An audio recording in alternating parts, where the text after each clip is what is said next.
All right, we're live. It looks like, yep, we're live. Hello, everybody. It is season 7, episode 14 of the Musty Wargamers show. Hello, everyone. Hello. How's everybody doing?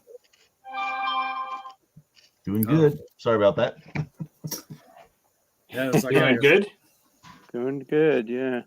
Doing good. Mm-hmm. I got my Musty Wargamers banner up. Oh, look at you. You're almost... Yeah.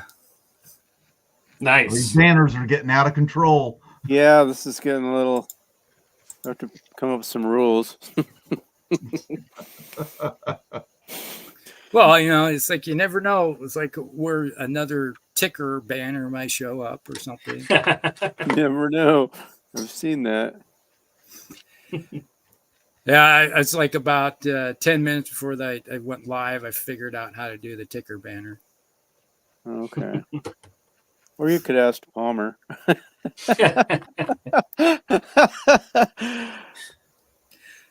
The master of the ticker? Yeah.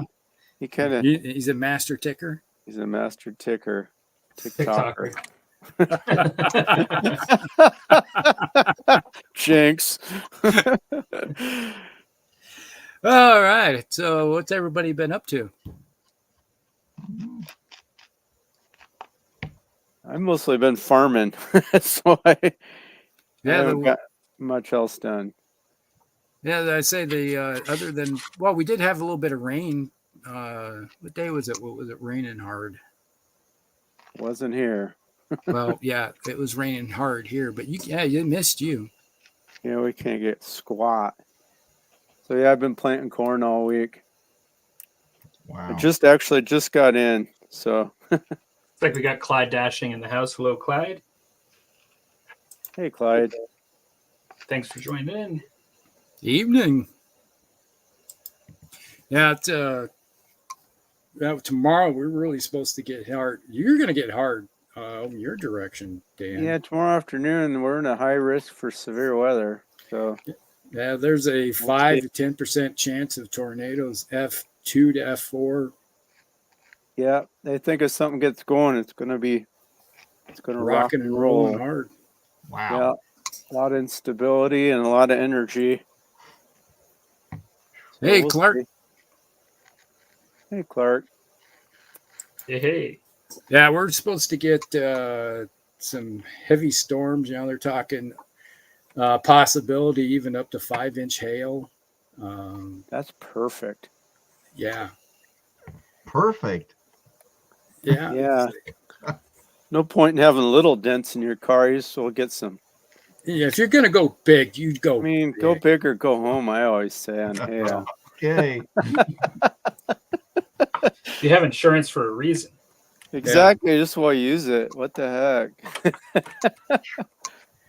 It was a couple years ago. We had one roll through, and it's like you're getting fist-sized hail coming down. It was here and there. It's like you're looking out in the yard, and you're looking like little softballs going. Yep, Wow. That's the biggest I've ever seen. But that was back in the '90s. Was when I saw that. Yeah. So I was looking out there. I got some pictures of it someplace. I put up on Facebook. It was like Chris, looking out there and going, "Oh boy, I hope none of those hit the vehicles."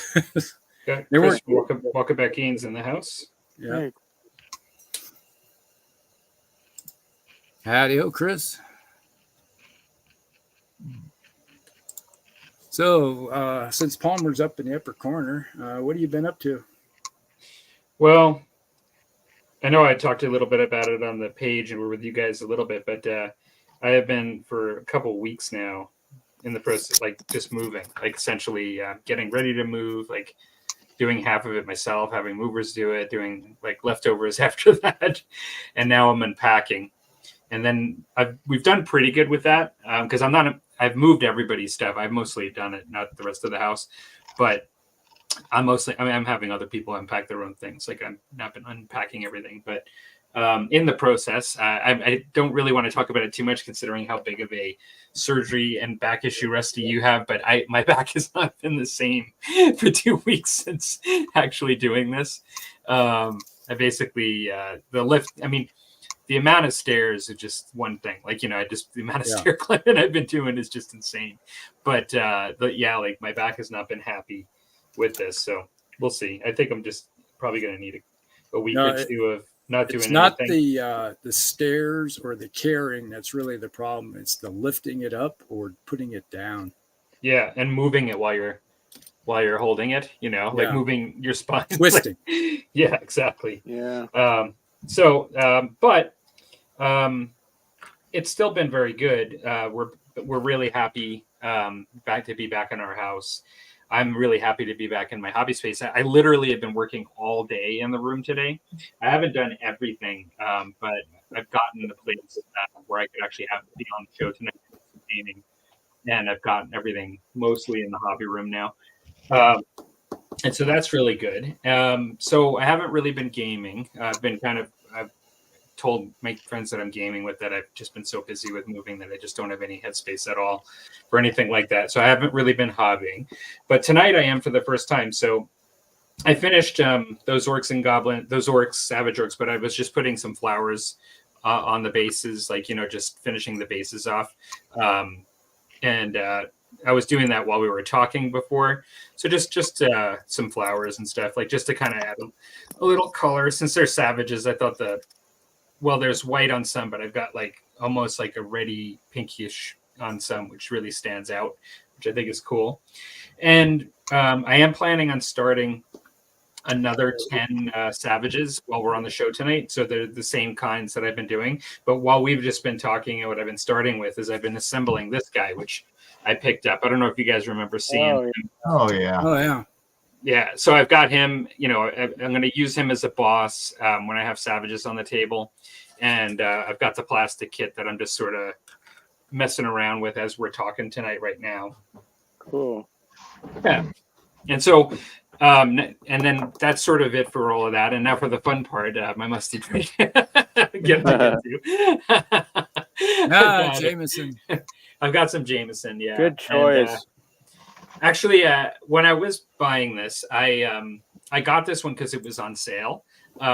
It's the triple distilled Irish whiskey, but then I was looking for the one in the stout casks because I really do like that one.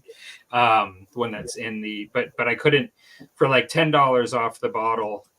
It was actually St. Patty's when I like right before St. Patty's when I bought this, and I just couldn't pass up on the sale. So yeah. There we go for that. That's Nice. kind of me. Getting a little bit more back to normal, hopefully. So, Well, that's always a good thing when you actually start thinking of things being normal. yeah. Right. Well, and they're normal in a good way because, like, a lot of the stuff we had done just it really feels nice to be back here with the house, kind of with a lot of the stuff that we did to it complete, and it feels really good. And so, and so it's starting to feel a bit more normal, but in a new place. Yeah, good. All right, Dan, what have you been up to? Let's see. Well, not last Sunday, but the Sunday before, I finished up that bolt action game I'd started the week before. I mean, that's how sad my gaming situation is. I get a game of bolt action in, but we spread it out over 2 weeks, right? But we had a great time. It was funny though. I got his. What's that? That's good. Yeah. So that was a lot of fun. We finished up the game we'd started here. I used my Soviets that I'd been painting up a year ago, and my buddy Mark was using his mid-war Germans. So he brought a Puma and kind of the normal stuff, I guess. But yeah, we had a good time. Since it'd been so long since we'd played, we just played, just order dice, kill points, and it's just straight up scrap. And so, yeah, that was a lot of fun. And then it was funny because it was a couple days after he'd left, and I noticed he'd left 4 of his dudes behind. They were kind of tucked in behind the church in a bush, There's 4 guys left of a veteran squad I'd been picking on all game, and so I I just told, didn't want to leave. yeah, I told him, I said, I don't know. I said, I figure they're prisoners, you know, our next scenario can be free the prisoners or something. And he said, well, it's like kind of like dirty dozen, you know, dirty short half dozen German style, right? Caught behind enemy lines or something. So The yeah, but Great anyway, that, Escape. yeah. So we might come up with something for that. But yeah, so that was a lot of fun. And then a week, I didn't do any hobby stuff this week because I was in the field. But last week, same thing, plowing ahead on my Stalingrad terrain, which is coming along super good. Having fun with that. So Looks like we got Mini Warmut and also Bill in the house as well. oh yeah, hey. So that's kind of me. I'm hoping it rains, so we can use some rain, and that'll give me a day or two of a little bit shorter days. So that'll be good too. A little hobby time maybe. Yeah. Well, that's always a good thing. In one way, it's Absolutely. like once the planning's all done, then you can actually get back to thinking about more hobby time again. Yeah, just got to get the beans done yet. That takes longer than the corn, but anyway, we're coming along nicely. It's still early, so feeling pretty good about that where we're at.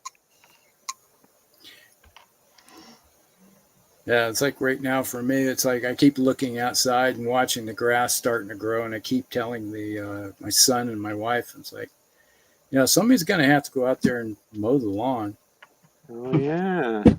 And they go, well, yeah. Isn't And I'm kind of like, who always mowed the lawn? Who Well, can't mow? You wait till it gets tall, you can make windrows and bale it, and then get a little extra income. I keep dropping the hint. And it's like I'm not gonna mow the lawn. It's not gonna be me.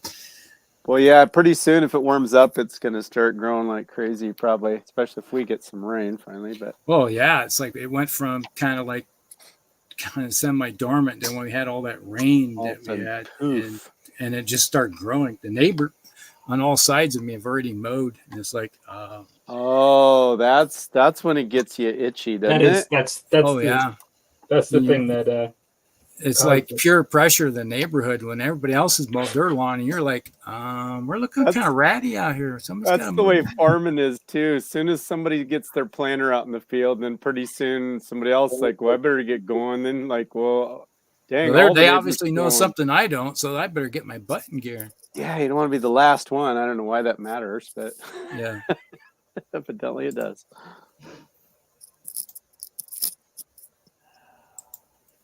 So, Tim, yeah, what are you up to, Mr. Fallout guy? There you go. Have you been watching You watch any of the show yet? I've watched every episode. Okay, I love it. Is it good? Good. Oh, I love it. If you like the game and you know the ins and outs of the game, you'll really love the show. Now, I've not talked to anybody who doesn't know the game that watches the show, so I don't know how someone unfamiliar with the world would. My wife like it. It's like I've been watching it with my wife and I, and it's like every once in a while, I was like, hey, you want to watch Fallout? And she goes, I'm not really in the mood to watch Fallout tonight. And I was like, okay. You want to watch Shogun? Oh, let's watch Shogun. So we're done watching Shogun. And so it's like, guess what? It's going to be a Fallout kind. Probably won't watch an episode until tomorrow night, probably. But yeah, I got hooked, and me painting and Fallout down in my basement, and it was like that's what I was doing. I have it on PS3. I still have a PS3. I have the game on PS3, but I never really played it past like one day of it, and I never really truly gave it a shot. I really can't say whether I liked it or didn't like it, but I liked Skyrim, and it's the same company, so I thought I'd get that. Yeah, I should try it out. Yeah, it's like pretty interesting. I played a little bit with my son back in the day, and it's like, so as soon as they said they're coming out with a Fallout show, and it's like, when, where? It's like, When, wow, where? Yep. Amazon. And I kept asking my son, he's like, when's this going to be released? When's it going to release? And he watched the entire season in one day. Oh yeah. Wow. I just took me a couple of days. It was just like, because it rained around here a couple of days, I couldn't get out really and do anything. So it was paint and watch Fallout. Yeah, Wow. man. It's what's his name? Scroggins. What's his name? The ghoul. He does a hell of a Yeah. job. Oh yeah, he does a great job with that role. Yeah, it's like, I love it. That one scene where she bites off his finger. Yeah. He's like, ah. My wife is like, did I just see what he's like? Yeah, you just did. It was hilarious. Yeah. All right, so what have you been working on for hobby wise? Hobby wise, I got these guys done. Well, let me expand Yeah, you. I saw those. Yeah, there we go. There we go. Oh, him. Oh yeah, those are always cool. Nicely done. Yeah, from what I understand, they're not in the new book or whatever, because I don't have that one. The Kezel, yeah. And I had 16 of the winged lancers, so I've just put in a character, and I just uploaded a video, and like this guy, he's kind of been like kit bashed a little bit. Then I got a mage right here, and yeah, That's cool. I like how they came out. I mean, I really did. Oh, they look nice. Yeah, but they'll just be on the shelf, I guess, until there's rules for them. But right now, I've got some of these 3D printed greatsword guys that I got. Oh, back when I actually got the other winged lancers that I just got done. They're 3D printed, and I got these guys at the same time, and I'm going to be working on these guys. Oh, The only thing I don't Nice. like about these is I got them from basically the same place, but man, they're so brittle, so brittle. Well, they probably But, overcured them.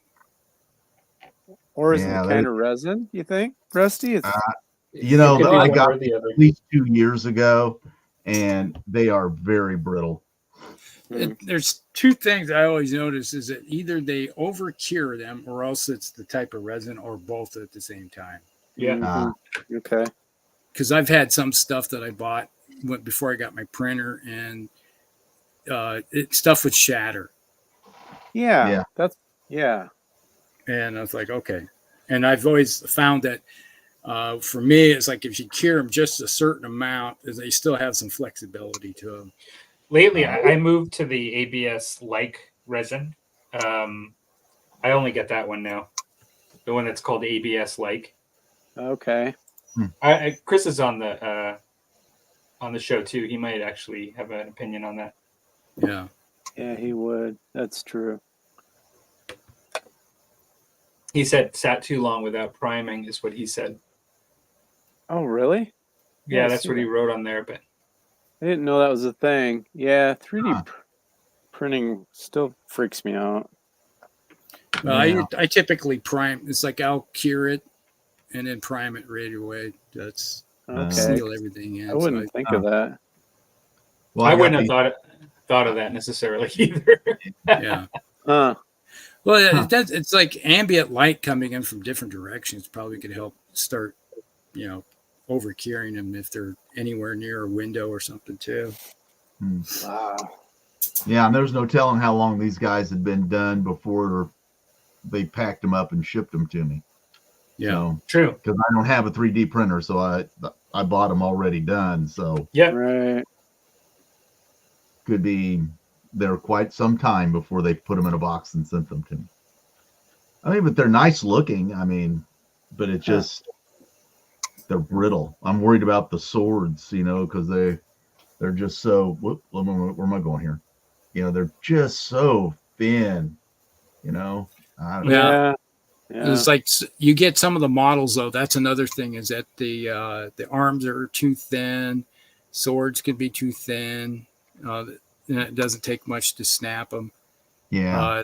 I found that with a lot of when I 3D printed a lot of the undead army that I have, is that there's some of them I would print them and I started working with them and I just tossed them because they just snap. They're just too brittle. So brittle. Oh, you know, wow. they had flex in them, but they're so fine. Fine, yeah. Because it's just bones. They don't have any meaty structure to them. And it's like, okay, I'm not going to print any more of these things. So that can be a problem too. You have to really look at what you're dealing with. Mm. You know, we got a few comments popped in here. Must be talking about the Fallout. He's watched two now, 2 episodes probably. Clark says Shogun was such a good show. Yeah, I was looking. It's like I know it's based on the book, and that according to the book, that was it. That was all you found from the book was that one short-lived 10-episode series. But I could easily see Amazon doing another season. Easily. Oh yeah. The way they did it, because it's such a good show. And if the fans are loving it so much, I can see Amazon just like, okay, you know what? Let's just keep this horse. Yeah. Just keep moving it. Move it down the road. Yeah, I can see that. I knew nothing about the game and enjoyed the show. Yeah.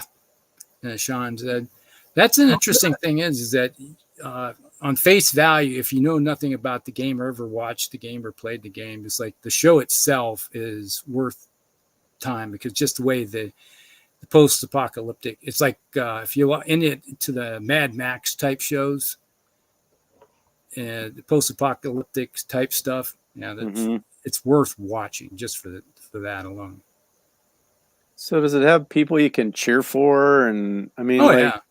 I watched Walking Dead for a few seasons, my wife and I. And that's like the only series I think we've ever started that we bailed on. Both of us are like, I can't do this anymore. How many seasons did you see?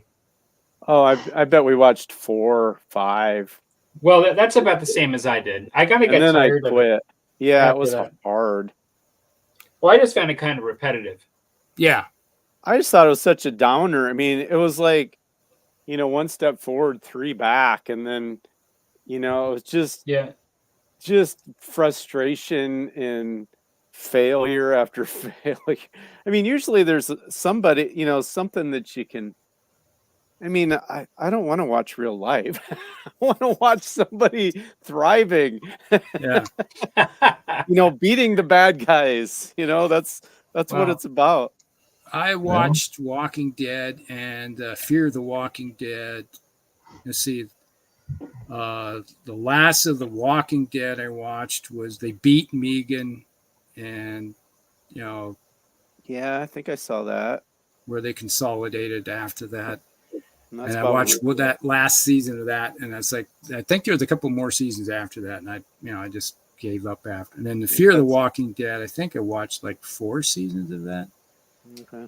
And then eventually I was like, I'm just tired of the whole genre. It gets, like you said, it gets repetitive, and you're like, oh, okay, I've had enough. Enough's enough.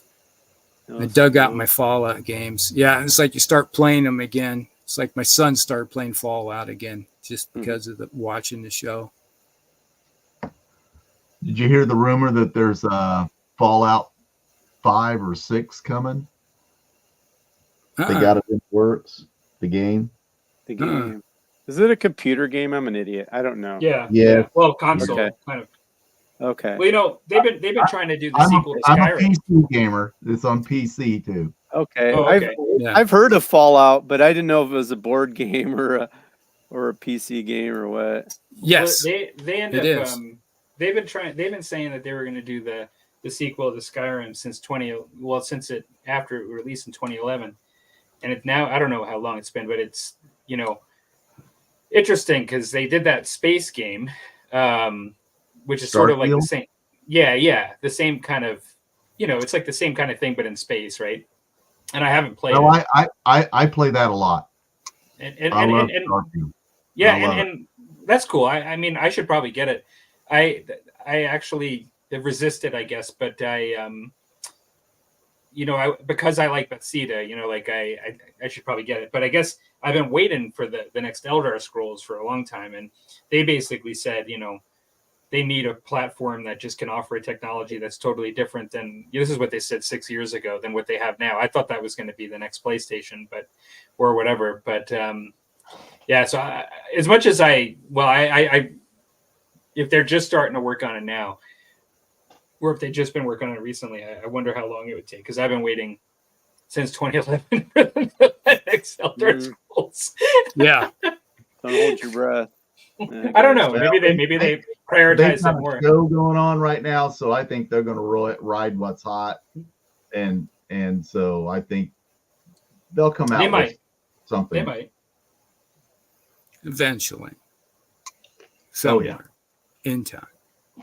But back to talking about Fallout. It's a board game. It's Okay, also, this is a board game. I thought so. And a miniature game, really. That's yeah, they got a board game, miniature game. It's a video game. You name it. They've got. They sell pieces everywhere. sweatshirts. They sell sweatshirts if you need to keep warm. Okay, well sweatshirts. that's handy. So what? Okay, what was it first? Was it a game, a PC game, or a book, or what was it? It was a PC game first. PC game, and then it expanded from there. Okay. Yeah. Because They on had version 1, 2, 3. I started at 3, and when I played 3, I was hooked. Right there is right where my finger point is the board game right there. Okay. Yeah, so I haven't played a PC game since. and it's 90s. an RPG too. Okay. Oh yeah. Now you can go all hog wild with that, man. Huh. And then they got there's the Vegas, there's the California West Coast, and then there's the East Coast also. Dang. Yeah. Oh, you mean the downloadable the content? Yeah, the DLC, the content. Yeah. DLC. Yeah, I got all those too. Yeah. Huh. That's cool. Yeah, it's addictive. For me, it is. Man, it's like the Ghoul. He makes the show pretty good. Oh yeah. The Hussars look good. Nice winged Lancers. Sat too long without priming. Yeah, that's the thing. Toss hundreds of minis because they sat too long recently, and my advice is to clean and prime them right away. It's like, yeah, that's one thing I did. Like I said, it's like as soon as I clean it, I put and I prime them. It's like So I wonder what's happening. What's the science there? I think a lot of it is that you still, even with ambient light that you have Still coming curing? from, it's curing it. It starts over curing it. So that's what always scares me a little bit about 3D printing resin and stuff. It's like, so what am I going to have like 5 or 7 years from now? I mean, like, is it good? Is it stable? Is it? Well, I think get drier and more brittle, or I mean, what happens long term? I firmly believe if you prime it and paint it, it should be good for a long period of time. Okay. And if you really worry about it, prime it, paint it, play with it for a while, and then sell it and move on and do it again. Yeah, but as slow as I paint, oh shit! Excuse my language. I like when artists beef up sculpts so they don't break. Yeah, that's the important thing with a lot of this 3D stuff, especially when it comes to undead skeleton stuff. Make Beef the them up. yeah, they got to be beefy. You got to give nice heavy bones and everything, or put cloth hanging on it that gives it structure. Yeah, or some armor or something. Yeah. Yep, that's the thing. Instead I of get that. just bare bones and not working very well. Yeah. I never read the book that Shogun is based on. I have to hunt it down. Yeah, I read the book way back in the 80s. I remember when they had the very first Shogun miniseries back in the 70s. Oh yeah. And then I got the book probably about 1980 and somewhere in there, and I read the book. Damn it. I'd like to pick that up. I'm in reading Kon-Tiki right now. Do you guys know that one?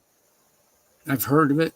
It's from like it won the documentary won an Oscar. The Like, Konatiki? I thought it was Kane or Kani. well, it could be. Is it the boat that? Yes. Yeah. Oh That's yeah. the one. Yeah.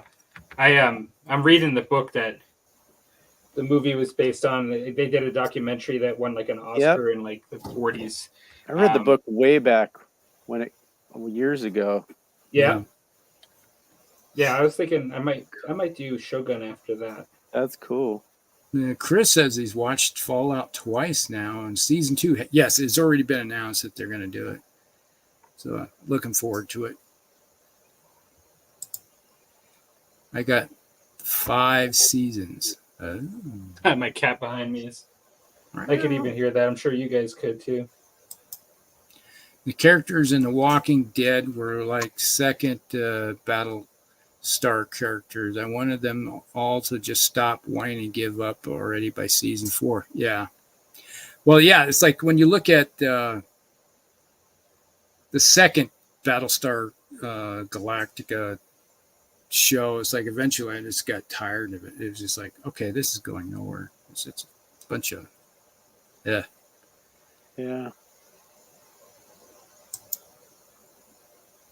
Dan, you better not read the books. I'd be committing suicide, you're saying. I can't take it. It'd just be whimpering in the corner late at night. Oh, God. Well, Bill says he's watching The Last Kingdom. Yeah, that's an excellent show, The Last Kingdom. I've watched that several times. Oh, me too. That is super good. My wife and I both enjoyed that. Yeah, it's like for a while there, it's like you'd watch the one season and the second season's coming, so you watch it again so you're caught up with when the new season will start. So it's like some of the seasons I've watched 2-3 times. That is good stuff. What the period rumor is is that? probably true about Fallout 5. Yeah. That one's Vikings, Dark Ages, Tim. Oh, okay. Yeah, it's Dark Age England or whatever. Yeah, it's it's time of the Daneland when the Vikings already have invaded and set up Follows camp. some historic. Yeah. It's somewhat based in history, at least. Yeah. Fallout is a board game, a mini war game, a TV show, and a PC console game. Puzzles. The sweatshirt, I heard Palmer say. Clothing line. Clothing line. Choose your point. Okay, we need a Game of Thrones style BattleTech TV show. There you go. Most definitely. Somebody say BattleTech? No, Yes. jeez. I haven't even poured my drink yet. Yeah, you have to do your update still. Yeah. Well, let me just do that. Let me do my update. Well, let's see. I can't show you all the miniatures I did this week. I can give you a smattering of them because some of them are still sitting on the table behind me because we played a game today. We played the Old World today. We took Mirrored Image, Orcs and Goblins versus Orcs and Goblins. Is that your first foray? Yes, into the Old World. Wow. And so it was a mirror image game. And my son and his girlfriend were on one side and I was on the other side. We spent probably 3/4 of our time just looking through the rule book and trying to figure out what stuff meant and everything. Mm-hmm. Because you read the rule book, but it doesn't necessarily sink in until you actually start applying it. Yeah, see the actual situation. Yeah.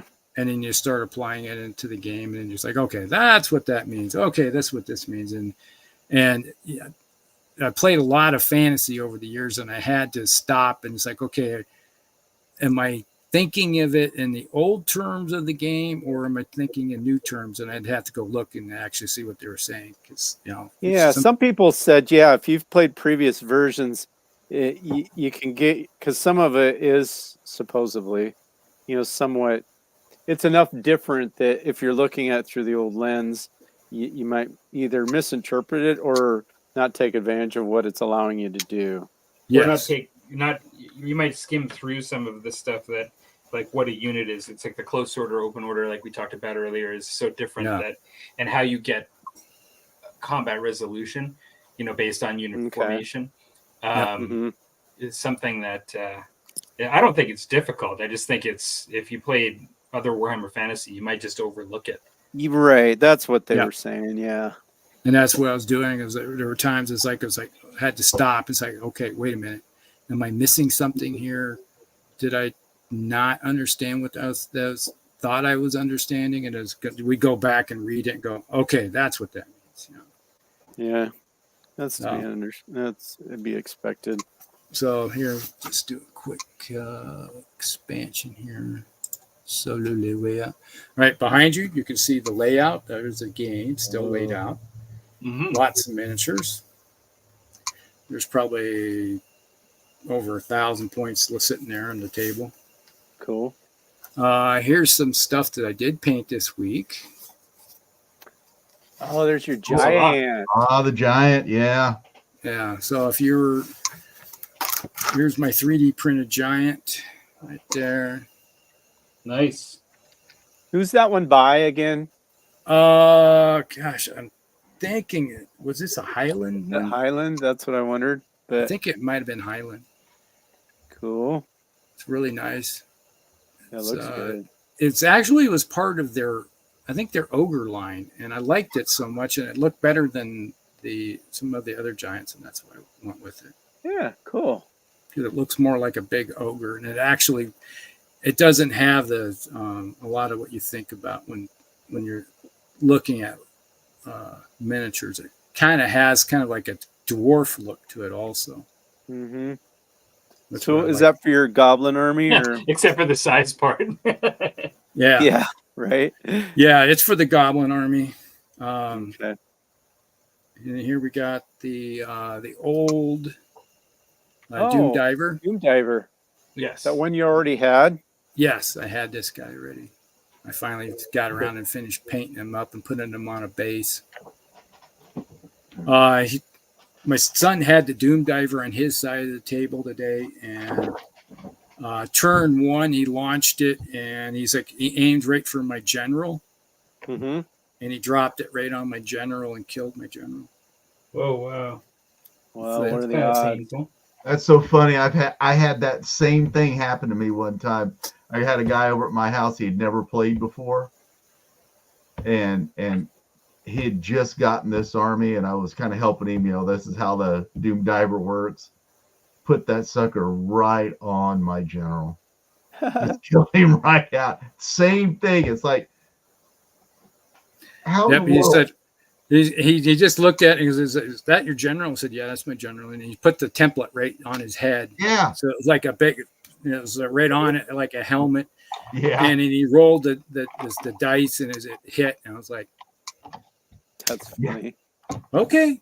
All right. Say how many wounds you do, and you're just like, it's D3 + 1, and it's like 4 wounds. And I was like, you don't get armor save, and it's strength 8. And like, well, crap. That's a bad day. Yeah.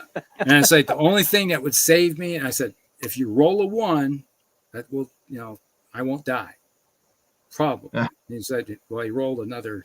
I think he rolled a 6 for wounding, and then he rolled another 6, and it's like, okay, that's 3 wounds + 1. Well, you killed my general. There you go. Might that never does it. happen again, right? Yeah, like, oh well. And then the next turn, he aimed and tried to take out my shaman, and he hit the shaman once again, but he rolled a 1 that time for wounding. And I was like, whew.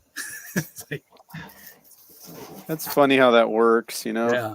And then I did a unit of 12 goblin wolf riders. Wolf Riders. Yeah. So here's 3 of them.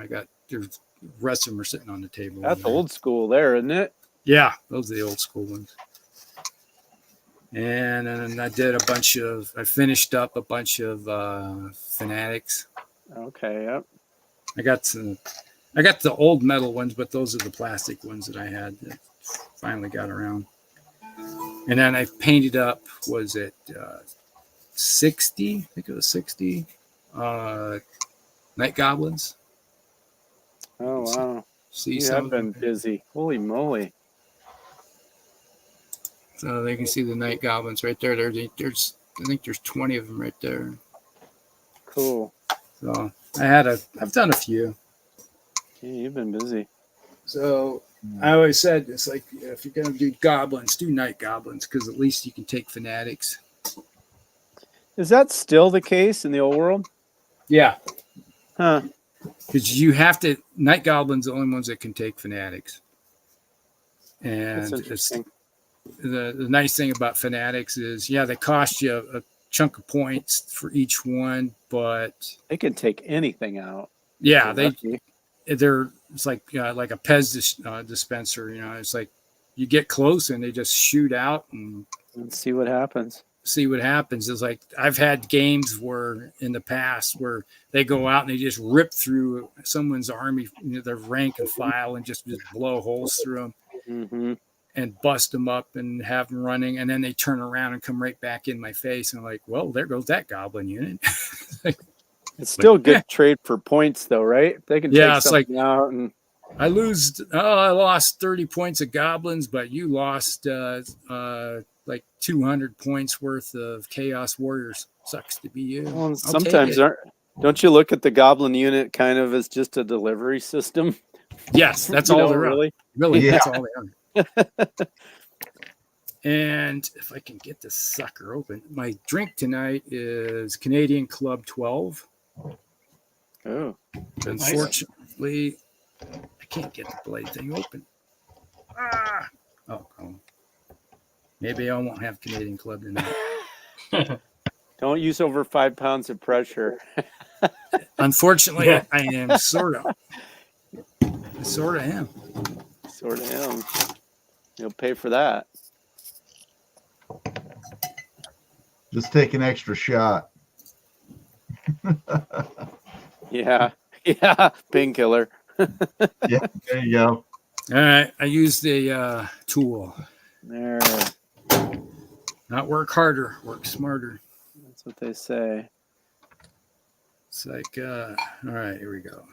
It's like last night, I sent that picture of I had some Macallan 18. Oh, last yeah. night. I did see that before I went to bed Mhm. last night. It's like I wanted the Balvenie 18 that they had, and they were out. And I said, okay, I'll just take Balvenie 12. Then he's like, well, we're out of that too. And it's like, oh. But we do have some Macallan 18. I was like, okay, I'll drink that. Is that a step down or what? Sound disappointed. Yeah. Well, it sort of is. I definitely will say that Balvenie is way higher, top shelf above Macallan any day, in my opinion. Okay. I wouldn't know. I don't think I've had either one of those. So, Yeah, that's what I'm saying. That's I mean, Right. I've had lots of different scotch, but not those ones. I'll put it this way. This Canadian Club 12 tastes better than that Macallan 18 did last night. wow. Oh, yeah. Huh. Sometimes it's also a matter of taste, Yeah, you know. definitely. Refinement. Well, and also opinion, right? Yeah, it's an opinion. What? Well, No, it's just bad, Palmer. It's It's just just bad. I mean, Well, right part or of it, I think wrong. it was come no, out of they had sometimes. the Macallan was probably used a sherry cask. And sometimes if you get a bad sherry cask, you can end up with some like off flavors, which was Well, part of the problem. and Dan, I don't know how much you drink Scotch, like or drank Scotch, but No, I don't. So like sorry. there's a lot of different flavors and different kinds of Scotch, and Okay. sometimes it is feasible that what somebody one person likes another person might not. You know, like in some certain cases. Okay, yeah. I even find some of the saltier ones when I first started drinking it. I didn't like as much Rusty, like some of the coastal. Yeah, some of yes, definitely. But The Iowa. yeah, but you know, I've also changed, you know, over time with other things, and so maybe if I tried it again, I would. But what some people might consider to be a really good one, like that, you know, others might not like that flavor. Dan's like, what? No, it's just bad. It's just bad. Yeah, I don't know. It's I have not no idea. Jameson. It's bad. Well, I can't speak much about alcohol in general, but I do know a little bit. Like Jameson, as far as a whiskey, is like, I don't know, even just their baseline one hits the spot for me.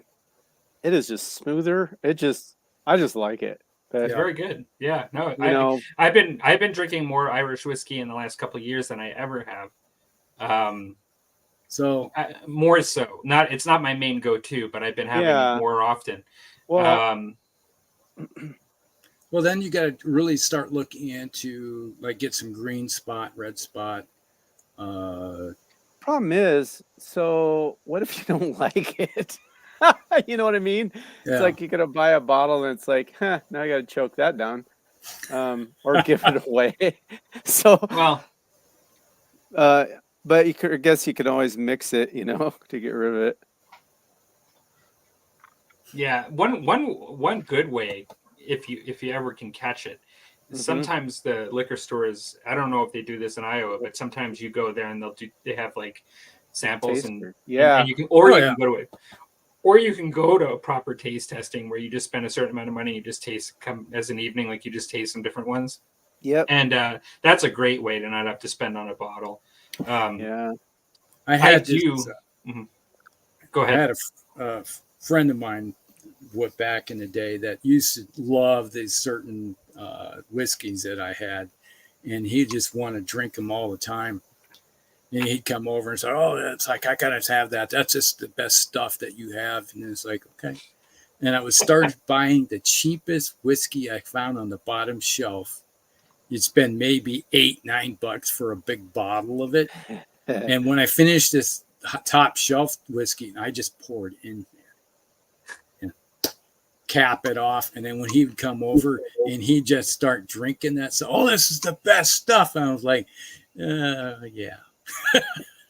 You know, and I don't know, I like good stuff. Don't get me wrong. Like I like sometimes certain things, and but I also like kind of what I would call a cowboy drink too.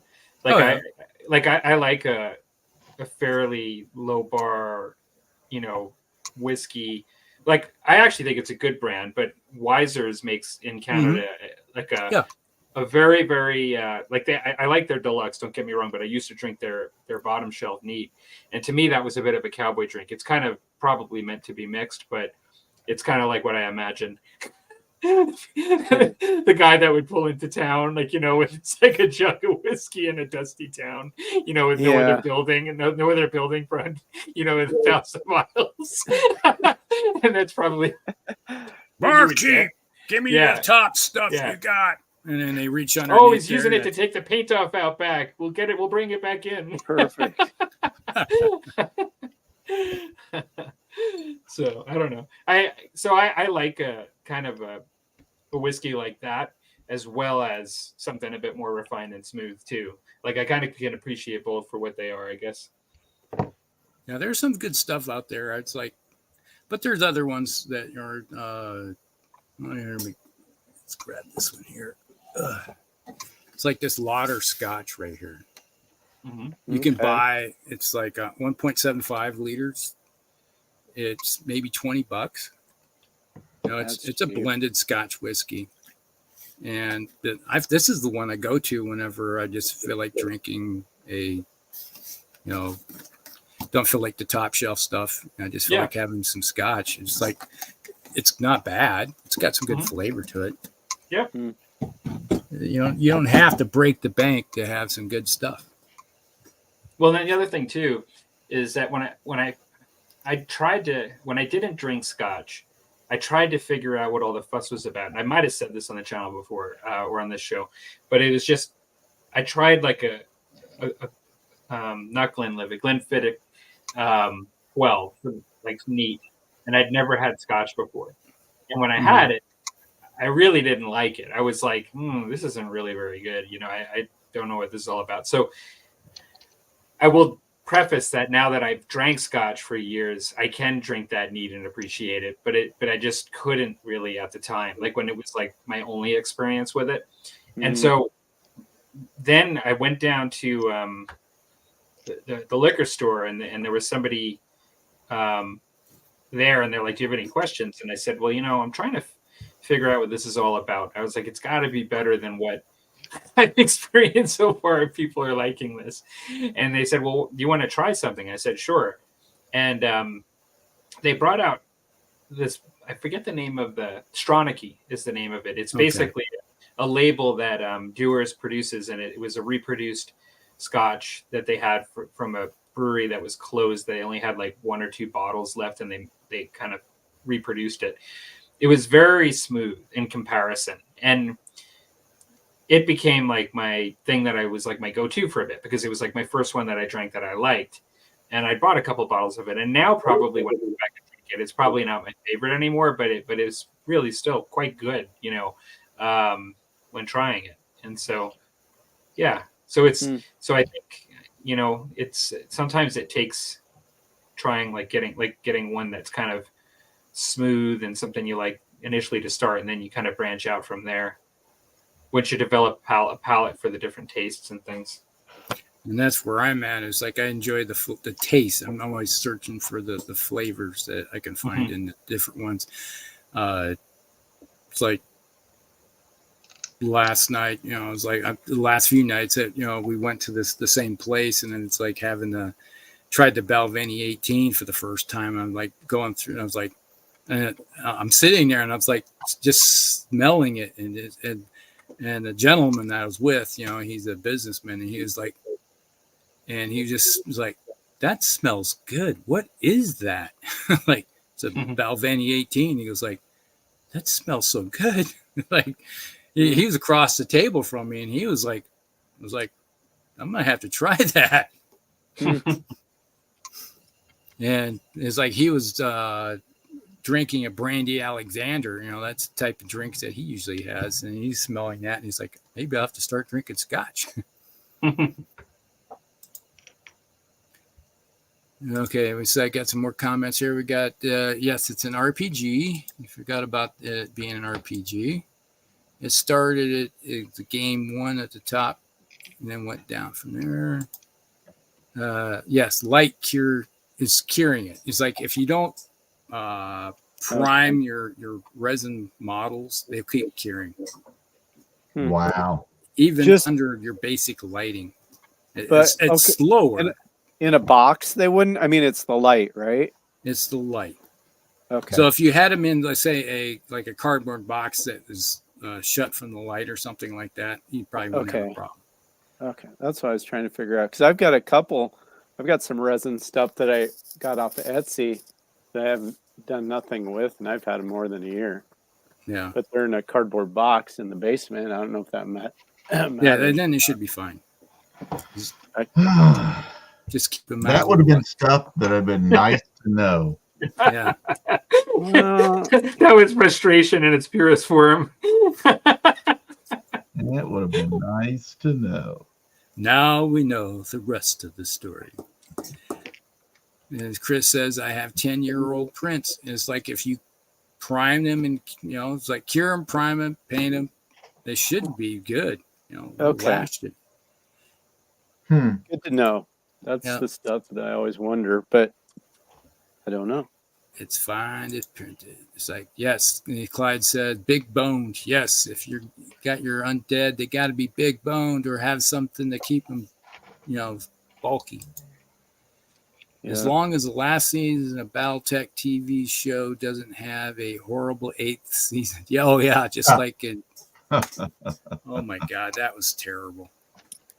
That was just terrible. What was that? Oh, Game of Thrones 8th, the last season. Oh yeah, the that was bad.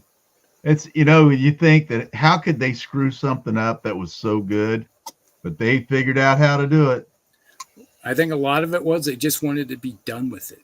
Yeah, because it was costing them so much money, and they said, "Yeah, we got to get this done." Well, and the writers, see, they were the ones that were going to go off and do one of the Star Wars things. That's what they were going off to do that. And I don't know if it was like the Mandalorian thing or one of the new Star Wars things, but they were supposed to be going off to do that. And I just think they got in a big hurry. So let's get this thing over with. We got to start working on this other bigger project. So wrap it up. Yeah. Well, they were talking about, with all the spinoffs that we're supposed to have with Game of Thrones, with new shows. And they said, oh, it's like, let's get this one done and we can move on to the next big Game of Thrones project. And people just revolted. Yeah. It was revolting. As a walkabout, out of interest, which Fallout minis? Yes, there are minis, a board game that have Fallout minis. Yes. So if you want to just buy them and paint them, you could have Fallout minis. Hollywood Hero minis for the TV show, main 3 characters, dog meat from Morpheus, at least. I only have the promotional NCR mini that looks like a courier. Wouldn't mind nabbing more. It's like it has 33% off right now. Take advantage of the sale. They did a Vault 33 tie-ins. Okay. Huh. It's like a tie-in sale, like 33% for Vault 33. What's Vault 33? I don't know. That's the one in the show. Yeah. Oh, okay. Sorry. So basically, the Vault is that a group of people went into a vault when the nukes were dropping. Oh, I gotcha. So when the Earth was being turned into a radioactive dog pile, they were living underground in these vaults. And then whenever the radioactivity was done, they would come out of the vault and restart. Oh, cool. Okay. Civilization. But obviously things did not go to plan. Yeah.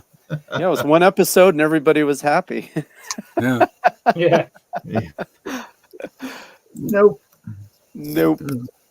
Red Did breast. not work out that way. Oh, yes. Red breast is another great Irish whiskey. That is top shelf, their stuff. It's really good. I've had Teeling.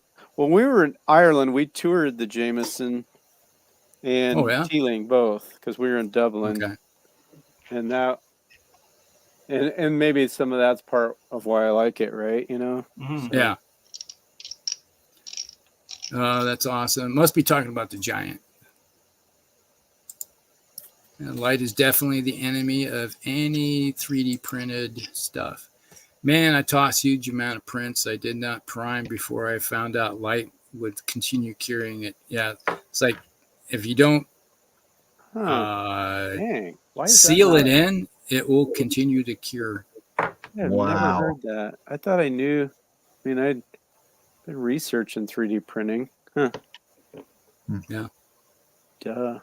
Makes sense, though. I mean, and we're caught up with all the comments. Hey, all right, now we're caught up with all the comments. Should we get on to our topic of the night? That sounds good. There can be only one.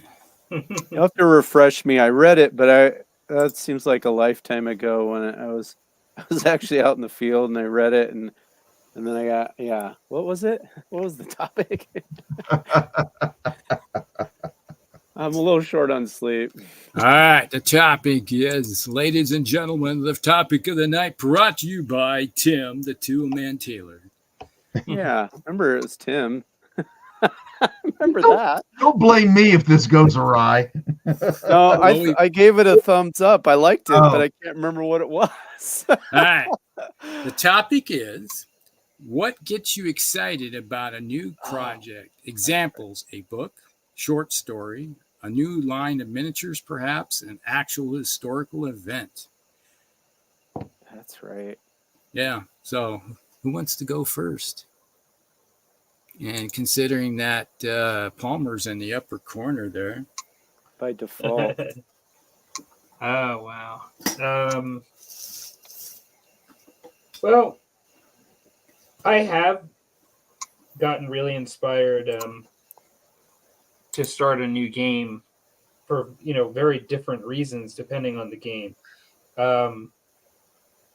Sometimes it is actually like a new way of doing something, and so it's like game mechanic, a style of game in a genre that I had not seen done before, and so that would be something that I think could get me excited. It's just like, but then it always has to have miniatures I'm excited about alongside it that I like. Like there has to be a visual there, as we've kind of talked about in the past.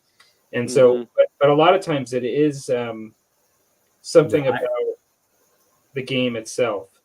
I usually shy away from trying to get into things. The first Marvel game, I got it without even seeing like how good the rules were. I saw the miniatures and I'm like, I am in, because it's Marvel. It's an area. It's something that it's. I remember that. The What's the recent name of that company that was way back? Night Models. Yeah, Night Models. The Marvel Universe miniatures game. I ultimately did my best to like the rules, if that makes sense. Yeah. I did my best to appreciate the rules, but I didn't really ultimately like them, not nearly as much as the more recent one that came out. And I was much more, paying attention to the rules as they were coming out for the more recent one to not get burned again. And so I'm trying not to. A lot of these purchases are always emotional for one reason or another, but I'm trying not to be pure emotion and to actually have something that I'm going to enjoy using, even if it is a genre that I really like. I'll give you an example. Like with seeing the Dune movie that came out recently, I know they did a board game, but it made me thinking after seeing Dune 2 how much I like the movie and just all that, just how cool it would be to have a cool game. War game, associated with it. But then I don't want, like it would have to be something that would make me feel like I would really look forward to playing. Like there's got to be a mechanic or something involved with it. And so, yeah, the movie made me get it initially inspired. It sort of lights the spark, but I don't let it make the decision, if that makes sense, because I've just been burned too many times. And too many times is like, even if it's twice at $200 to $300 is too many times. Yes, I agree. I wholeheartedly agree. And so, so what you're trying to say is that after watching the Hallmark Channel Napoleon movie, you didn't go out and buy $1,000 worth of Napoleonic miniatures? Exactly. Wow. Oh, that was a dig.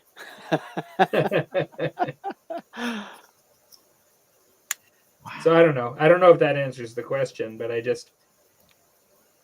can get an initial spark by many things. It can be a book, it can be a movie, it can be, it can be beautiful miniatures alone,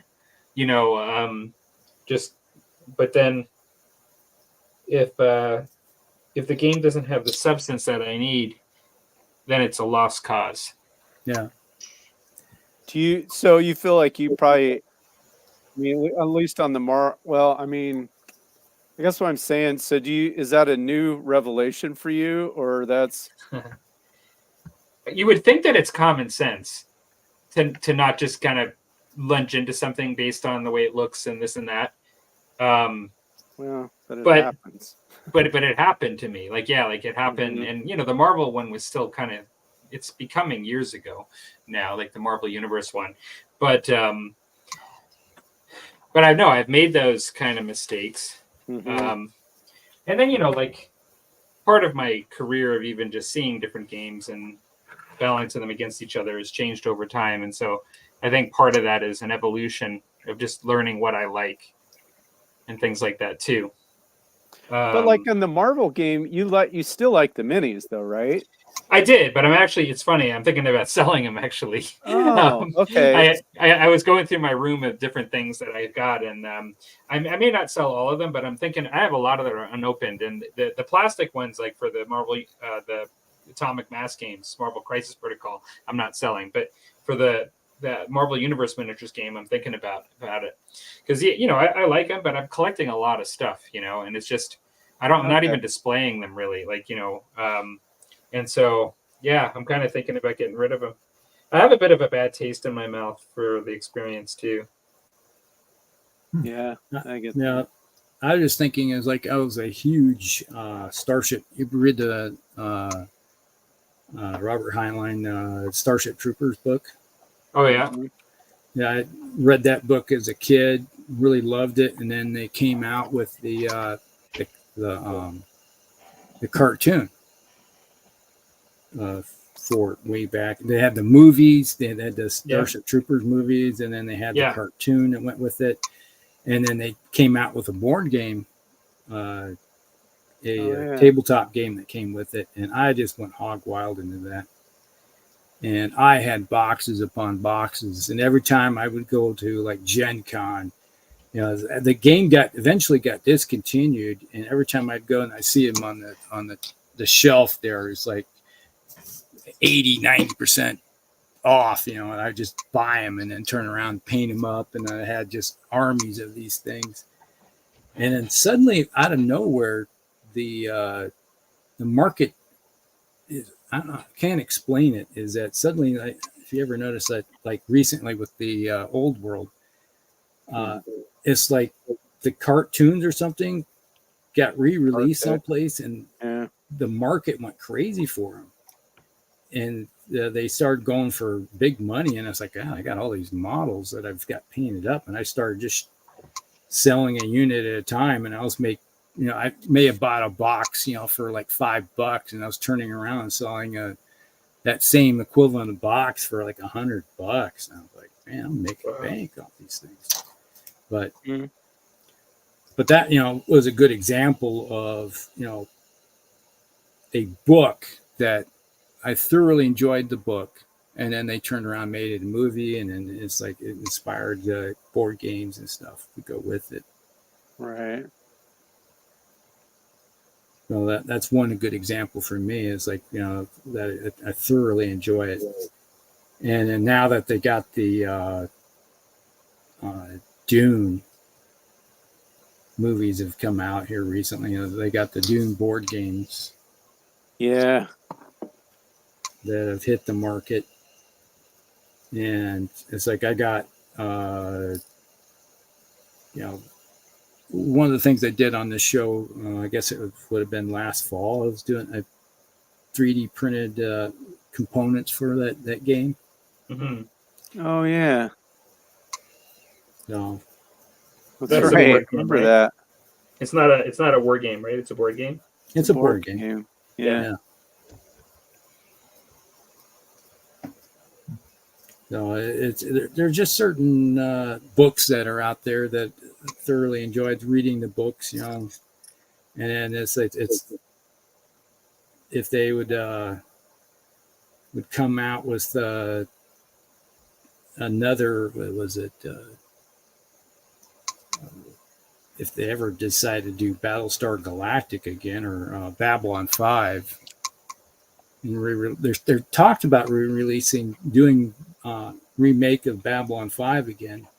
I used to play they had a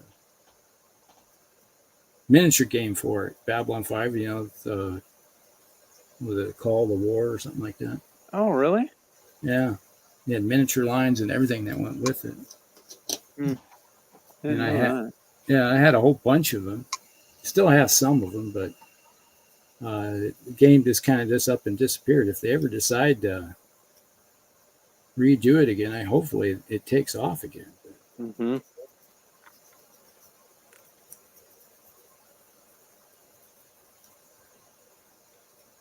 What say you, Tim? Well, as you know, I do a lot of historical stuff now, and like I said, my bookshelves are full of historical books, and I don't know. All I have to do is like, normally if I read something, that kind of gets the juices flowing for a project. Mm-hmm. Much like I got that Perry's Battle in a Box for the ACW, and I'm going to start on that this weekend, assembling. Oh, it's happening! Nice. Yeah. That's 28th, right? Right, Yeah. right. Because I ordered the wrong thing, and I just decided to keep it, and I'll paint it up and keep it. And if I want to go bigger, I'll just do 15 millimeter or something. I don't know. But I've got it, and that's what I'm going to do next. But I just picked up a book off my shelf. I was just moving it around, and I don't know, I hadn't read it in a while, and started thumbing through it, and that's all it took. The wheels just started kind of turning in my head, and the next thing I know, I was going through my bookshelf, picking out all the different, like all my Osprey books on the American Civil War, all my other historical books on the subject, and it's all it took. And now I've got a stack of books I'm going to reread and do my research and see how I want to go about assembling and painting the models. But all it takes is it's just that one little thing, it's all it takes. And for me, it's. Now, I'll preface this as another thing is seeing somebody a channel that you watch or that can do too. And they start doing, let's say, American Civil War, and then you realize that I got a bunch of American Civil War miniatures. Maybe I should start painting on those things. Yeah, that's the one I thought of. YouTube, because there's even just a random channel, but some that I follow, and they'll start a project, and maybe it's one I'm not familiar with either so much the period or the miniatures that are out there or the rules, and then they'll do kind of a project update, for months sometimes, and it's like, oh my gosh, well, I even got little Legions. He was doing this was a couple years ago, but he was doing ACW with Fire and Fury in 10 millimeter. Yeah. And not kidding, and this like literally almost never happens, because I talked about wanting to do ACW in either 10 or 15. I ordered some Pendragon to 10 mil, they're cheap as chips anyway. But I'm like, gosh dang it, it just really it's got me to actually get them, and I really got enthused. And his updates every few weeks, and he showed how he was trying to take it down to I forget how it was. I thought he was trying to get some friend to want to play, so he'd printed out a bunch of player aids and stuff, and it was like gorgeous. And as that's like, that's total gaming porn when you're like a miniature gamer, because it's all about visuals for me in tabletop gaming anyway.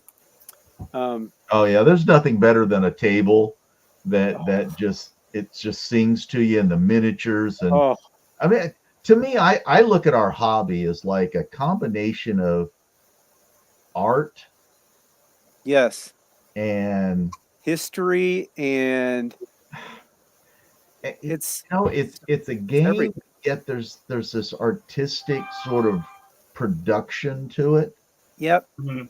And whenever I watch a battle report or I see somebody doing something and their table is immaculate, Oh, I'll watch the whole thing. I get so jealous. Yeah. And our brothers over in England, some of those Oh, tables that they put together for like salute and stuff like that, oh, it's second to none. it's like I know it takes them like months of planning and they all come together and do this thing, which I just think that would be a blast I to agree. do this one day thing. And but yet when they do it, the tables are just fantastic, and that's Yeah. that art from the table up. And Yep. that's what does it. Ooh, that can really get me enthused for a project. Yeah, that me too. And even just different rule sets. Some real fringe rule sets, or I even subscribe to some channels where they're kind of promoting their own miniatures or rules or something. Like Oakbound Studio comes to mind. Mhm. And that's when I watch, and it's like, oh my gosh. I mean, I'm like not even in excuse me, into what his game is, but you know what? I'm kind of getting sucked in. It looks cool. The Mhm. presentation's good. The miniatures are cool. And the more you learn about it, I'm like, it, Yep. it kind of gets me enthused, to like check that out. And Um, who's got the channel that was doing the 28 mil Napoleonics? And he has that massive table. He lives, I think, in oh, Kentucky. Steve, it's Basement 1908. Yeah, that's Steve's his name. Yeah, Yeah, in Tennessee. Oh my and God. He literally had 3,000 28 millimeter Napoleonics on the table. It's like a 15-foot by yes, it's Wow. huge. 15 by 7, and he's looking where he can add on more. And it is, if you haven't checked that out, Tim, that's It, insane. it's like Yeah. eye candy on It's steroids, man. it's cool. It's cool, and he's all into it. He gets down to you can see he's like a kid in a candy store. He's so excited. It's and then he shows all the die rolls and things, and it's just I'll watch him over weeks sometimes, or days for sure. It's like you live vicariously through somebody. Yes, that's an example of that. It's like I would love to be able to do that, but I don't want to spend all the time and money to buy all those miniatures and paint them. Because I've been there and Yeah. I did it in 15, and that's like I'd love to do another Napoleonic, play Napoleonics again, but I just don't. It's like I just don't want to do it in 828s.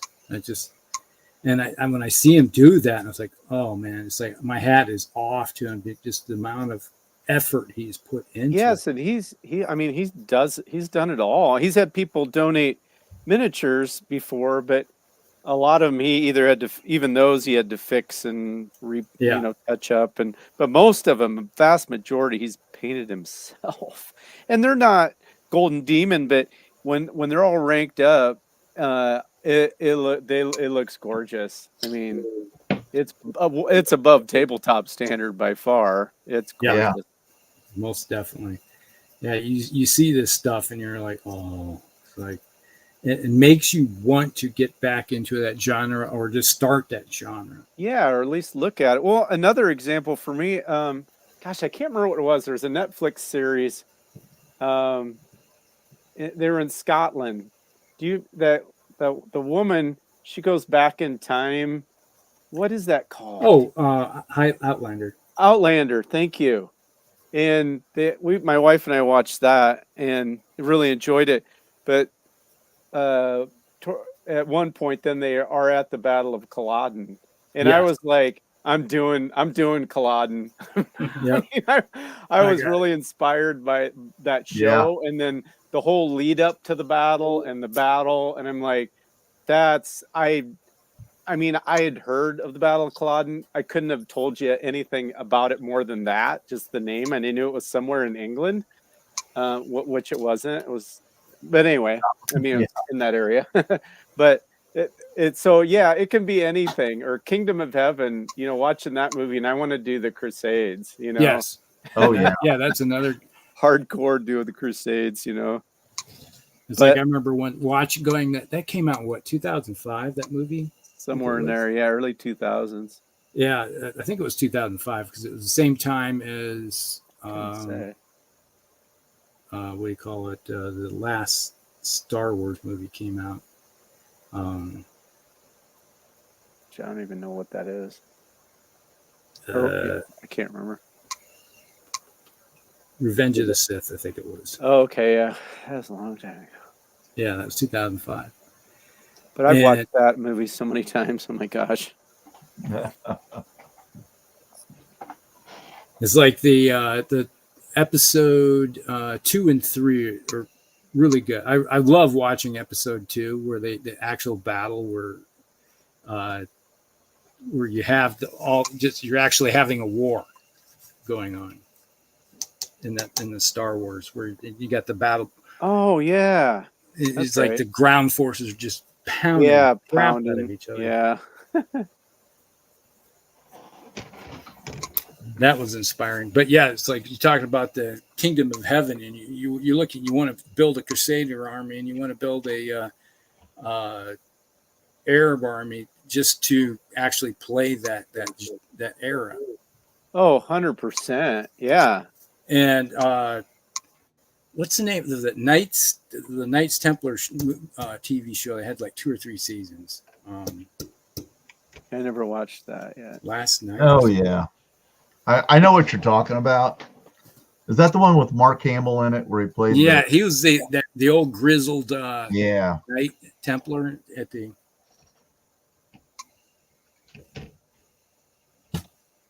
Yeah, I really like that one too. You just wanted you to make a Templar army. Yeah, isn't that funny? Let me see if we got some comments pop in here. Let's see. What was the last one I did? Was that Redbreast? That was somewhere in there. Somewhere in there. Yes, Redbreast Irish whiskey. Awesome stuff. If you never tried it, Dan, you must get a bottle of it. Okay. All right. I had to try it. I've never had it before. I'll take Sounds the advice. I was trying to look here. Maybe this is where we're at. Book about historical events or event in tiny events, even a tiny event. It's like, well, I shared with us the other, was it yesterday I shared with it? Because was the English Civil War. Because I know, Tim, you got a bunch of stuff. Yeah, I got a lot of yeah. And that it's like if I was going to get into another genre of 28, it would be the English Civil War. Really? Oh yeah.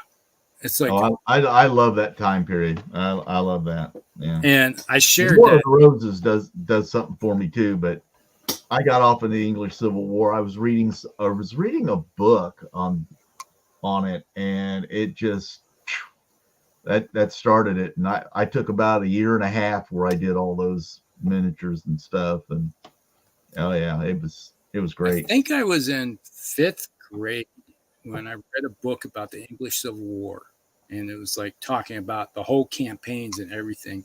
And it was a thick book. It was probably 1,500 pages, and I remember reading that when I was in 5th grade, and I just was like so engrossed when I was like, wow, I never knew this. And it's like learning. And people don't realize that the English Civil War had such an effect on American history. Yes. Because a lot of those people that got disaffected and left England because of it migrated to the Americas. And that dislike of the crown is prevalent in our American history. Yeah. It was a knock-on effect. Well, the way I look at it, my ancestors were on the losing side of that fight, and we had to leave. we were asked to leave.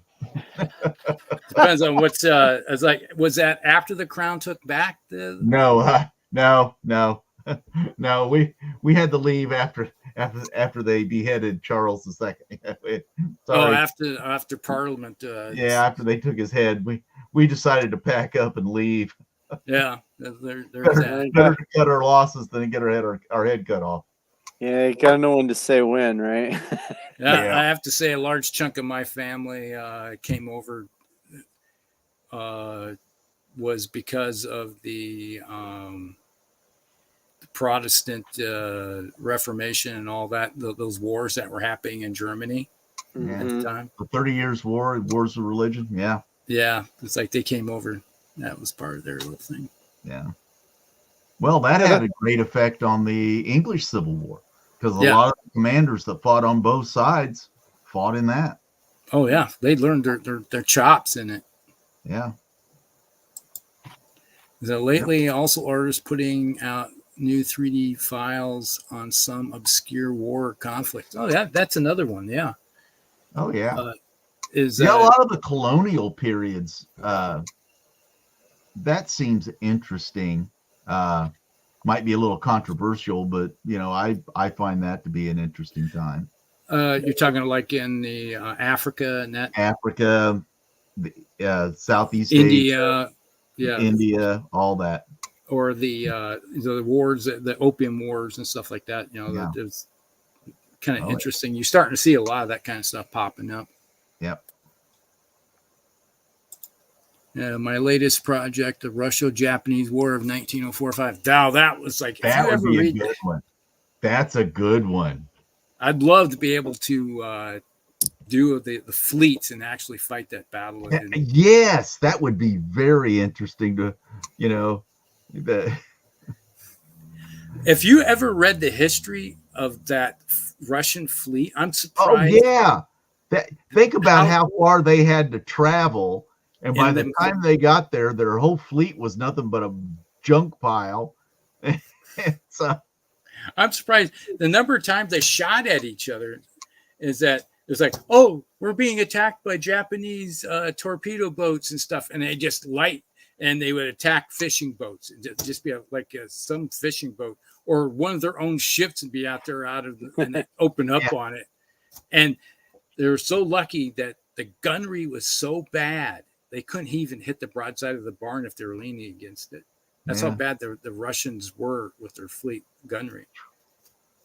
It was pathetic. Yeah, it was pretty bad.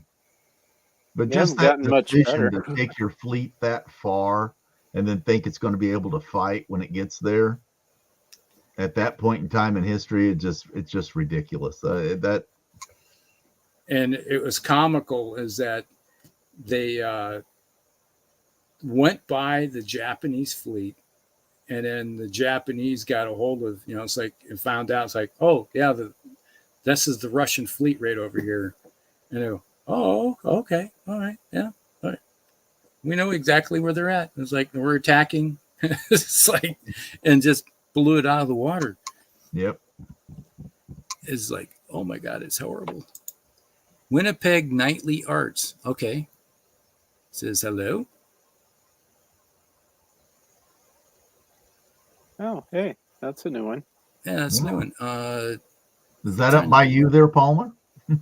Well, in the grand scheme of things, yes, but we're actually in the grand from each other. That's pretty big up there. Yeah. No. I've listened to a lot of Winnipeg radio and TV back in northern Minnesota. We're neighbors. We're separated by a very big province, and generally speaking, our provinces are bigger than Texas. So when you think about it that way. There's a lot of distance between Winnipeg and Calgary. Let's just put it that way. Yeah. It'd be the same distance as about between Des Moines and Denver, about the same amount of distance apart, I'd say. It could be, yeah. I think that's about the Because Denver is south of Calgary in the U.S. Yeah. Yeah. Same time zone. It's like 1908. Yeah. Basement 1908. Yeah. Yeah, that's crazy. It's like, yeah, he's talking about the dude is crazy about the number of miniatures he has.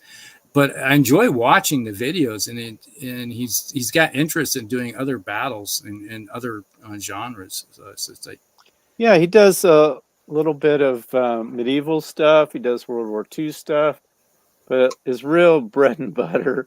Well, he does some ACW also, I guess, but the Napoleonics is what's out of control. Out of control. well, you know, Surprised he can do anything else. if you're going to be out of control with some type of game, you might as well have something. It's like for me, my out of control game would probably be BattleTech. But yeah, you'd be in that same kind of ballpark. When the Kickstarter shows up, that will put me way over 1,000 miniatures for BattleTech. Good Lord. Yeah, it's. I'm starting to run out of space to put this stuff. Oh Don't my ever say gosh. that.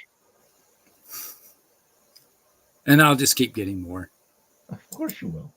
Yeah. Yeah, I mean, I need to send you some pictures of this box of stuff I found. I tell you what, I got some old tanks. Yeah. And they are just great big chunks of metal. Chunks of lead. Chunks of lead. And it's like that thing's you can kill somebody with that. Oh yeah. You get some of those old ancient slingers. So pick one of those things up and go, oh yeah, I like this. Yeah. I could do some good work with this. Yep. I found a whole box full of that stuff. Oh. May have to talk. Yeah, we may. He's expanding into another room. Uh-oh. yeah, It would be the same equivalent probably of you, Dan, opening up your game room into the next room where you're right now, where you got the laundry room. yeah.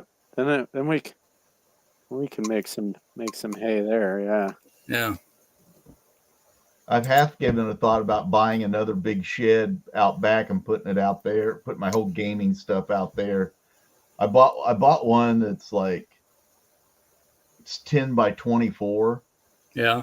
And it's got all my like yard stuff in it and tools. It's got a workshop in it and that kind of stuff. But I thought about getting another one just for my gaming stuff, so I could do that. Put like just a huge table out there and have I'd like to have some of my stuff out there, but get just too cold in the wintertime to keep paints and all that kind of stuff out there. I do that. Or you're gonna have to relocate. Have an outside shed where I could do such a thing, but it'd probably always get because much the shed I've quit locking my shed I have out there because I put a lock on it and someone would break it off all the time. Oh gosh. What kind of neighborhood do you live in? They're just trying to figure out what you got in there. Why are you locking up? It must be important enough to try to steal. So I just quit locking it and they quit bothering it. So Oh, that's good. Problem. Is that the trick? Is to make it look like there's nothing of importance in there, and they just go on by? Yeah. This is Basement 1908 is my hero. Yes, he's worth watching. Yeah, I don't think I've got that one. I'm gonna have to check that guy out. You need to. It is. Just look at it with a grain of salt, though. Is that live vicariously, enjoy the Napoleonics and everything that goes with it. Just don't start buying Napoleonics. Well, I've held off because of all the uniforms and the uniform police that are out there with Napoleonics, and I don't know. When I look at some of that stuff, it's like, oh, your cuffs are the wrong color, your collars are the wrong.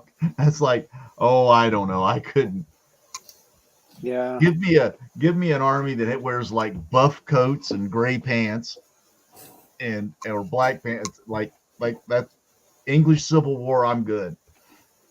American Civil War, blue and gray. Stay away from Zouaves, but blue and gray. Yeah. Oh, but they'll still get you on that. Oh yeah, it's like That's the not that simple. Oh, okay. Yeah. If, I, the if Whoa. I'm grognards will entering into come. something, They'll I come might get for you with dressed. torches. Yeah, the uniform police will knock on your door. Oh gosh. Yep. Uh-oh. That's the reasons I have crusades. It says I love King. Okay. Kingdom of Heaven movie, yeah. Yeah. Yeah. I know some people are like, it's not. I wish I this had and my that. camera in the other room. I got a great book on the Crusades that I ought to tell you about if you're really interested in it. Because I tell you what, I read that thing and I just, I want to do them so bad. Which crusade would you do? Or do you know? I do like, at least the first, the second, and the third. Okay. You got to have Richard the Lionheart and Saladin. You got to have that one. Yeah. I mean, if you don't have those two characters in your Crusades, then you're kind of like, but you Yeah. got to get up at least up to that point. You're not trying. Yeah. Or you could do the fourth Crusade where the Crusaders went into Byzantine territory and sacked Constantinople, and took it over. So there you go. You could do that one. Yeah, that was, it's like really crazy. It's like we're just going to take over Constantinople and just be, we're not happy with the way you're doing things. Yep. There's a channel. Do not fail to pay up, or we will come take your stuff. Yeah, it's like, and we're going to knock your walls down and do it from the inside out. Voice. I'm trying to remember what is the name of this guy's channel. It's like he does a lot of crusade stuff. It is his bread and butter. Oh, let me think. I mean, not medieval wargamer, right? I mean, Nick. No, he does medieval stuff, but yeah, this guy he does it's all about crusade history. Oh, not necessarily miniatures. You mean? No. Oh, okay. Sorry. It's like I just shared. I shared the channel yesterday. You hadn't heard about. It's like they're just that history channel thing. Yeah. It's like I watch a lot of history channels. I usually have something on when I'm painting. Kings and Generals YouTube channel. That's a good. Yeah, that's what Rusty's talking about. Oh, is that what Rusty sent you? He just years. Oh God, you talk about a rabbit hole, man. Okay, yeah. You got to get into that. I have not. I didn't know about that one. Oh, get into that one. Yeah, Kings in General has all he does.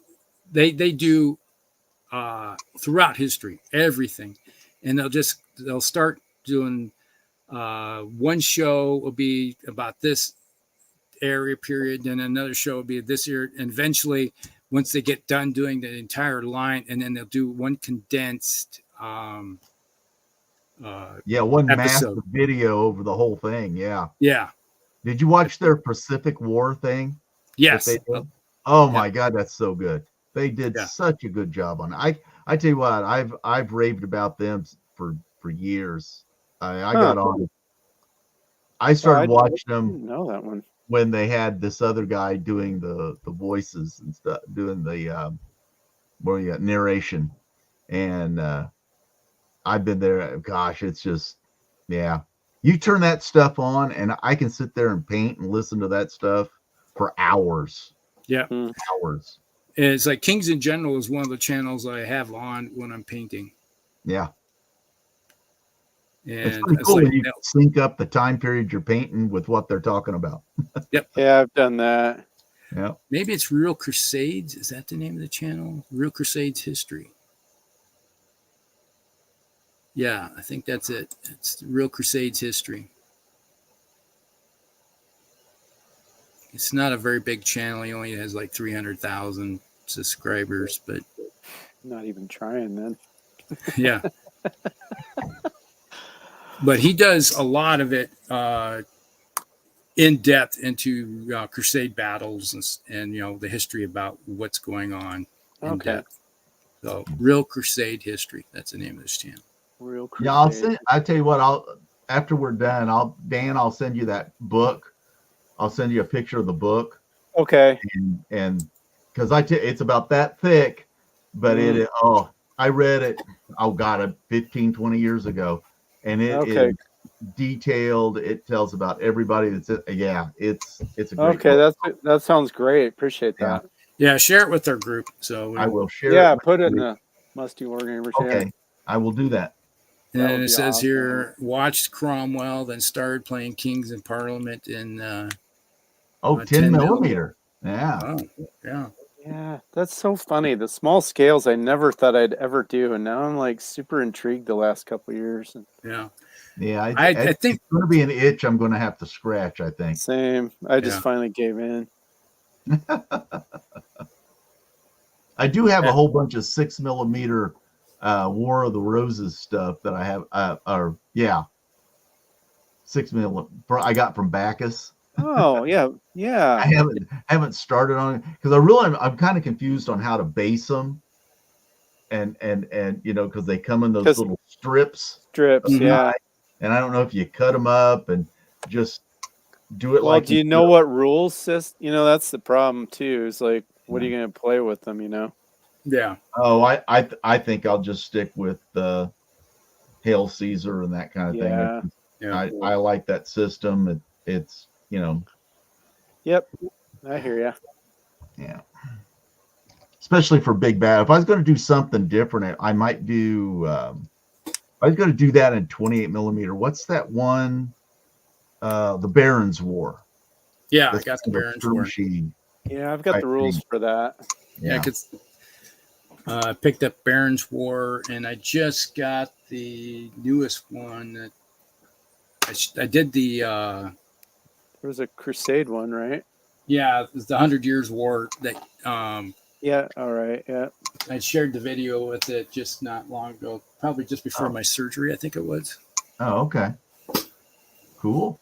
So I put that out. It was from Firelock Games. Ah, all right. Oh yeah. Yep.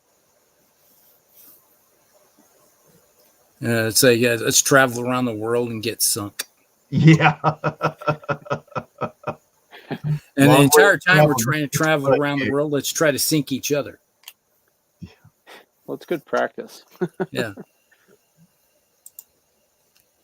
And Chris says he's closer to Calgary than, yeah, that's, even though, distance between Calgary and what's that, Vancouver? That you're in Vancouver Island? Well, Is that where you're at, Chris? he's in BC. Yeah. Yeah. Let's see, what's the name of the teacher that puts on the huge games and naps in ACW? Oh yeah, Duke Windsor or Duke. What? That is that right? It's Sounds right. yeah. He's a teacher, and his kids come back once in a while, and he'll set up a. Set up a game and play. Yeah, 20 millimeter ACW. He's done American Revolution or War of Independence, whatever. Yeah. Speaking of which, Yeah, Duke Windsor, I think it is, or something like that. I need to get, as soon as I get done with one of these armies, get done with these orcs and goblins, I really should paint up my American War of Independence miniatures. I got those Queen's Rangers I got to finish painting. Oh yeah, yep. 19 went in for surgery today. Oh, okay. Yeah, his last video, I didn't watch it because I've been busy, but I saw he was announcing it. All right, what kind of small surgery is he surgery. having done? I didn't watch the video, but see what Chris says. Didn't sound like very major. I throw the grognards. It's fun. Yeah, it's like make fun of them. It's like they start trying to push their little buttons that you must do it this way, and it's like, well, I don't have time for that. I 3D print all my E's. Oh, okay. And 10 mil. That's yeah. You actually have some ECW that you found and downscale it, or is it just actual 10 mil? Secure. Do you think I got a question for you guys? You notice that Warlord's coming out with a whole lot more of their epic scale stuff. They just started Punic Wars and stuff. Yep. Do you think because they're going down this line, and if you look on their website, a lot of their 28 millimeter, especially their ancients, is either very old or almost non-existent. And I'm wondering if they're going to be one of those companies that have decided that to be cost effective,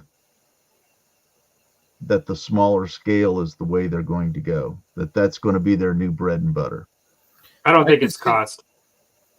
You don't think it's cost? No, I don't. I don't think that when you're dealing in plastics like this, like I don't think it's cost. I think it's time and of what the audience wants. It's just the popularity that they're seeing, and people being interested in it because they can paint an entire army within a short period of time, and there's just a market for it. Yes, I guarantee you, there's a market for it because the amount of time it doesn't take as long to paint some of the stuff, and the details are not all there that you would have on a 28. Right. The same problem in Napoleonic that people are talking about. You can virtually eliminate by doing this kind of thing. Yeah, and there's very limited number of different poses, so it doesn't take as much effort, I don't think. I think you entice a lot more people to do to do large battle because, most any war gamer is going to look at a large, Napoleonics or Ancients or pick your time period, on the huge table, beautifully painted miniatures, but they're going to be like, the cost can be an issue, but the time and the space. And I know in the UK, everything, even I noticed that even when we were over there, that everything is so much smaller than in the United States. Like their houses, their rooms, their cars. I mean, there's big stuff too, and so space is a premium. So if they can still do a mass battle game, you can spend less money, way less time to paint it, and you can store it and play it on a smaller space. There's definitely, and then where they're going through and you can get, by the time they're done, you can get the full range, everything you need, like with the Napoleonics that they introduced first, the Battle of Waterloo. I mean, they had to where you can get the scenery and everything. I mean, it was every kind of unit that was there you can get. And so it's a one-stop affordable way to do huge battles. Yeah, especially for them with international shipping and stuff. And to be lighter too, and well, and you make one order and you get almost everything you need in just one, instead of at 28 millimeter. Get an entire army in one box. Yeah. Well, and then why compete against the 28 millimeter? There's a bazillion people doing that to a high level, let alone the 3D printing options. Here they're, because otherwise you're looking at, mostly metal in 10 or 15s. Those are kind of hit and miss. They don't always scale well within their own ranges even. Some of them are pretty old ranges because it used to be. And so I think they're onto something. They're finding a place where they can fit well and not have to be in an overly competitive market. Right. They haven't done the English Civil War yet in epic scale yet, have they? Yes, they have. Oh, they have. Yeah, that was the last one that came out before the Punic War stuff. Before the Punic War stuff that's just out. They call it's their epic pike and shot. Yeah. So what game did they say? This is a leading question, by the way. What game did they say that both Black Powder and Hail Caesar was basically inspired by? What do you guys know? Yeah, do you guys know the game? Rick War Master. Right. Yeah. And what size is that? 10 millimeter, isn't it? Yeah. Yeah, it's 10 millimeter. Right. And so to me, you know, that actually is telling, like, you know, because those games Good are like point. what the company is kind of built on, right? Like those company is built on those kind of big games like Black Powder and Yep. those games, but it's Hail based teaser. on a game like War Master, which is sort of like what they're doing now, which is interesting. And you know, like the model's been proven with Epic, you know, the Epic stuff, and you know, on the sci-fi side, like from GW as well. Mm-hmm. But you know, I was this reminded me of something kind of totally different in the I was years ago when I didn't play Armada and I played Star Wars X-Wing. Before I played Armada, I'd spent all this money on a Millennium Falcon, which is like this big, like, you know, for X-Wing, like, you know, and Mm-hmm. I don't know, maybe at the time I spent, was it $68? I think maybe something like that, Canadian dollars. And you know, for this ship, maybe it was more. And I think it was like a just $35 or $40 model for us. yeah, it was more than like your regular ships. And I remember my friend who was just getting an Armada saying, "Yeah, I've got the Millennium Falcon. I've got all the other large ships too. I bought them in one pack for $50."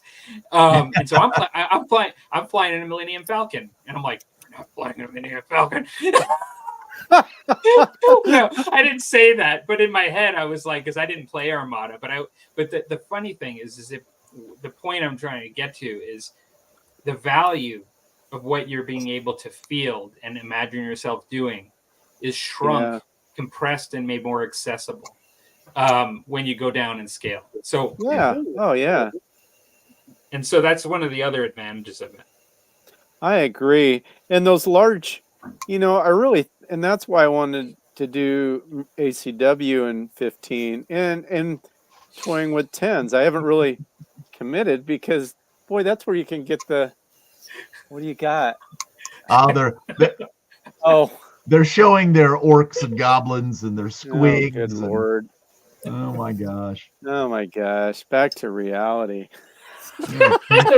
Reality in quotes. Yeah. Right on. Jeez. Yeah, I did a little bit of painting on my squig army. Well, good. I've got one more orc Palmer. to do. Hey, Palmer. Yeah. There you go. That's the one, right? Yeah. There it is. That's it. Yeah, I did a quick reach. Right to hand. That's amazing. It's like, do I need to dig out? He just put his hand out and it flew to his hand. Jeez. Just sit right up here. I got a little motif set up on the top here on my top shelf. Where I've got the one where there you go. Where the one where Boba Fett comes out and follows them out of the where they drop the garbage. Yeah. Oh yeah. You got that too. I got that scene up here where it's like in the distance and you can see them coming. Yeah. Nice. So I got this little bugger. Oh, that one. One of those little ones. You got the little one. Interjector thing. It's like I got a whole drawer. It's like, oh yeah, I got a whole bunch of new cool stuff. Yeah. That's funny. There we go. Oh yeah. Oh, there you go. Nice. So what's that for? I don't know. Got the Star Wars X-Wing. Okay, that's huge. Yeah, you should see the Armada one. The Armada one is literally this big, Dan. Oh yeah, that's what I've seen pictures of. I didn't know. I played X-Wing, but it was just with the little X-Wings and TIE fighters. That's all. When you're playing X-Wing with a ship like that is like the big ship that everybody's trying to take down. Oh, yeah, okay. Yeah, it's like these things in X-Wing are just slowly creeping along, right? Yeah. And then you got the X-Wings and TIE fighter going whoosh, whoosh, whoosh, flying around. Okay. It. And then you got these little facing off on both sides of the board, shooting at each other.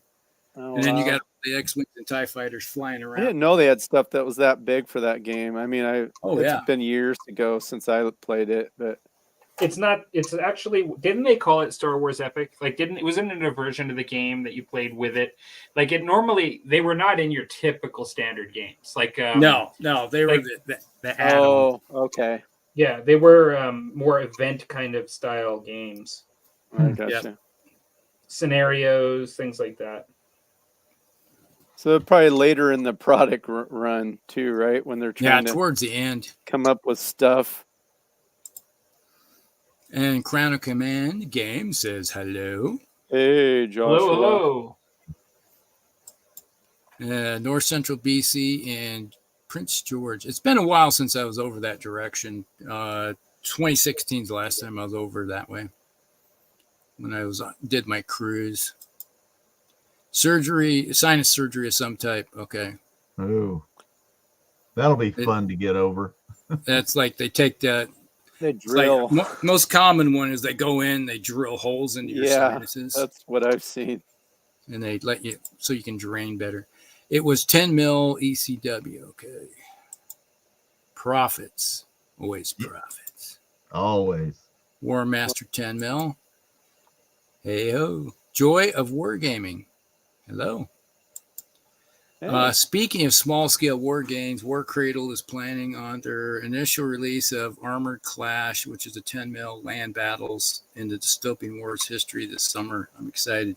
Yeah, it's like I had the in the Dystopian Wars when Spartan Games, they had the actual 28 mil land combat system for Dystopian Wars, and then they actually had the Dystopian Wars land battle, and then they had the sea battle portion of it too, which I got some sitting right there, but and a lot over there, and some here. It's you everywhere. used to do battle reports for Dystopian Wars with, I don't know, your brother or one of your buddies. I don't know. Yeah, it was like Mel, Tim. Okay, those were cool. I enjoyed those. Yeah, it's like I love Dystopian Wars. It's a great Stuff's game. Beautiful. It's intriguing to me. That was another video that I watched, and you got me looking online for either old original stuff or proxies, and I'm like, oh, that looks cool. And then they turned around. And it's like I do have the War Cradles new stuff that came out. I do have the rule book for the newest system they have, but it's not the same. It's not. They revamped it and changed it, so it doesn't have the same feel for me.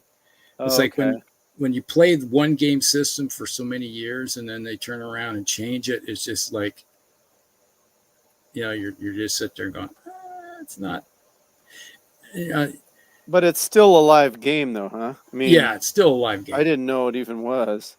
What do they call it? The old miniatures like I have, the legendary ones that they can still be used, but they're not per se. They're phased out kind of thing. It'd be like Legacy. Yeah, Legacy. Another genre that could really do well, I think, that hasn't been done well, or hasn't really been done fully as a product, is the Mad Max kind of stuff. Because Gaslands, because the reason I thought about that is I really used to like your battle reports for Gaslands, and I always thought that looked like a really fun game. Oh, it also is. Really accessible, because you basically make your own miniatures, Yeah. But that's one where you can go out and get like Hot Wheels cars. And yes. You like scoop them up and make them however you like. Crazy stuff out of them. Yeah. Rusty was always kit bashing Hot Wheels. Yeah. Yeah, those are awesome. And I think it did well enough. They made a second version. Like, I'm surprised somebody didn't say, these people are like dying for our intellectual product for Mad Max. Like, they clearly want this. And so, I'm surprised. And you also have all the factions, and the universe is kind of rich, over time, like the Mad Max stuff. It'd be kind of cool, I think, actually, if they did actually do that. But I mean, like actual Mad Max, you mean? Yeah. Or just, yeah. But I mean, does licensing, is that scary? I mean, that's overhead right there, right? Before you even start. Oh, it is, but it's like anything else. I mean, we're talking about X-Wing and Marvel, and Marvel's a good example. Like, Marvel would be more expensive at this point to maintain, I think, than probably Mad Max. But you actually can get somebody to do it well. I mean, like they've done it very well, you know, and they've Yeah, maintained it. I know what you mean. And Yeah. so you're absolutely right. It's the thing that absolutely can break, you know, games and Make or companies. break. If it's done well, you're going to get people to look at it because they're like, oh yeah, I like Mad Max. Or And they're going to spend money head over fist. Well, all you have to do to, it's like if you're really into like Gaslands, is, you know, you go grab your Hot Wheels and kit bash them and tear them apart, put them back together, and put guns and stuff on them, and Yeah. you're rolling. And You have the second edition of Gaslands? Yeah. No, I haven't picked up the new one. Who's the author of that? Do you know? I don't know offhand. It's not Sarku. What's his? Is that the guy's name? I could probably grab the rule book real quick. Tell you. I was thinking somebody said it was the same author. That Give me a does, second here. Okay. There's a game I was just looking at here the last few months.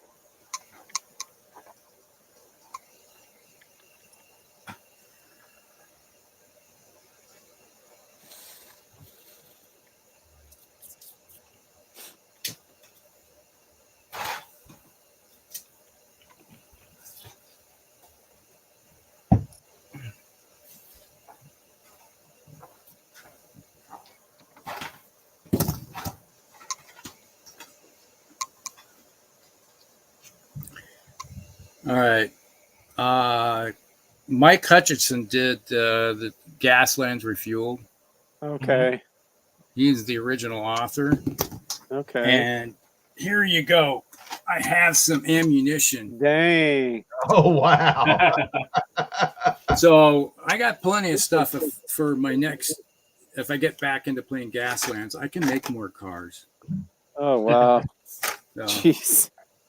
Now, Rusty, don't hurt your back lifting up all those cars. Yeah, right? Your wife's going to scold That you. might be a little bit over your 5-pound limit. it's like right here. It's like it's like you buy them for 79 cents, you know. Here's a 4-wheel drive Jeep Gladiator, you know. It's like, it's all ready. It's just all you got to do is just tear it apart. And it has a little ATV in the back, which I think maybe I could take that apart and then have a secondary vehicle to go with it. Oh, Or you could cool. put a cannon on the spot of the ATV. Machine gun. Exactly. Or even better, you could put one of those things with a harpoon. Like a harpoon on the gun, right? With Yes. the guy with the mohawk. Well, we did a game once. I think it was in one of the Gasland videos I did, where I had the little turrets, the harpoon turrets around the track. And as you go by, they would shoot at you and try to harpoon you, and it would slow you down. So it's like we do all kinds of funky kind of rules and stuff with it. And I got over there, I do have some monster trucks that I don't know if they ever made it into one of the games, but I can show you real quick here.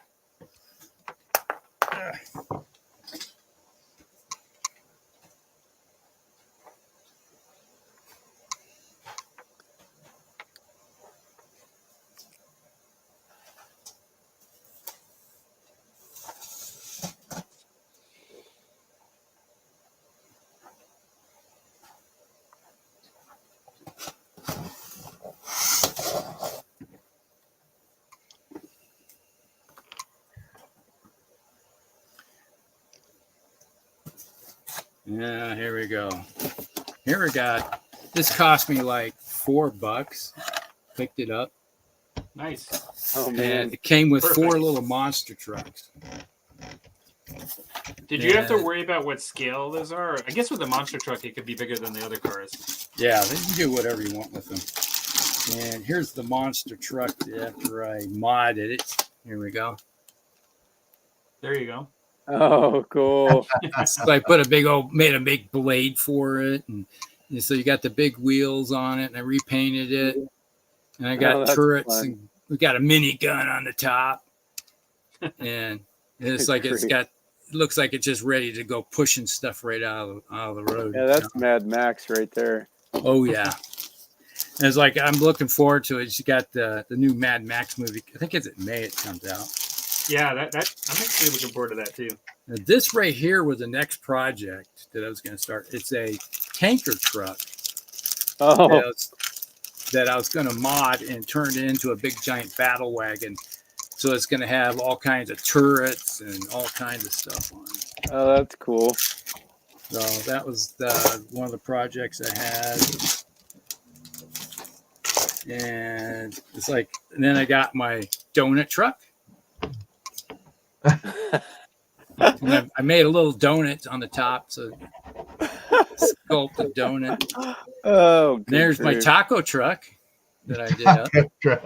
Oh my God. And then here's a ice cream truck. Oh, So you can have man. ice cream wars. Nice. And now you cannot go play without having main force patrol. There's my main force patrol truck. Oh, okay.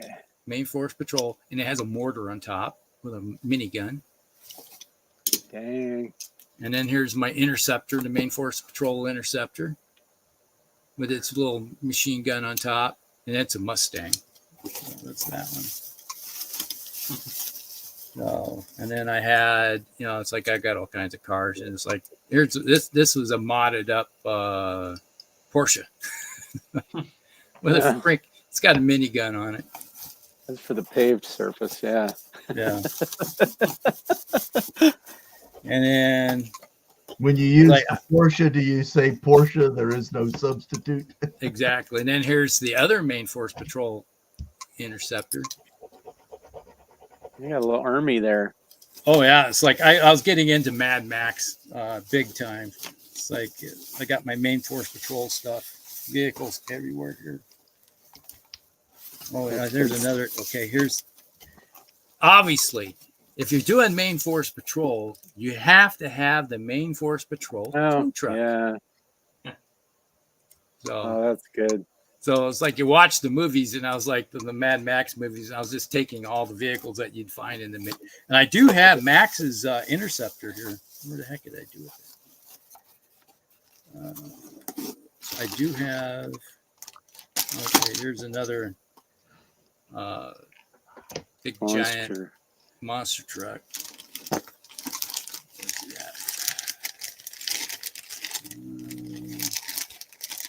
No, I got okay. Max's vehicle is in a different. It's in the drawer over there.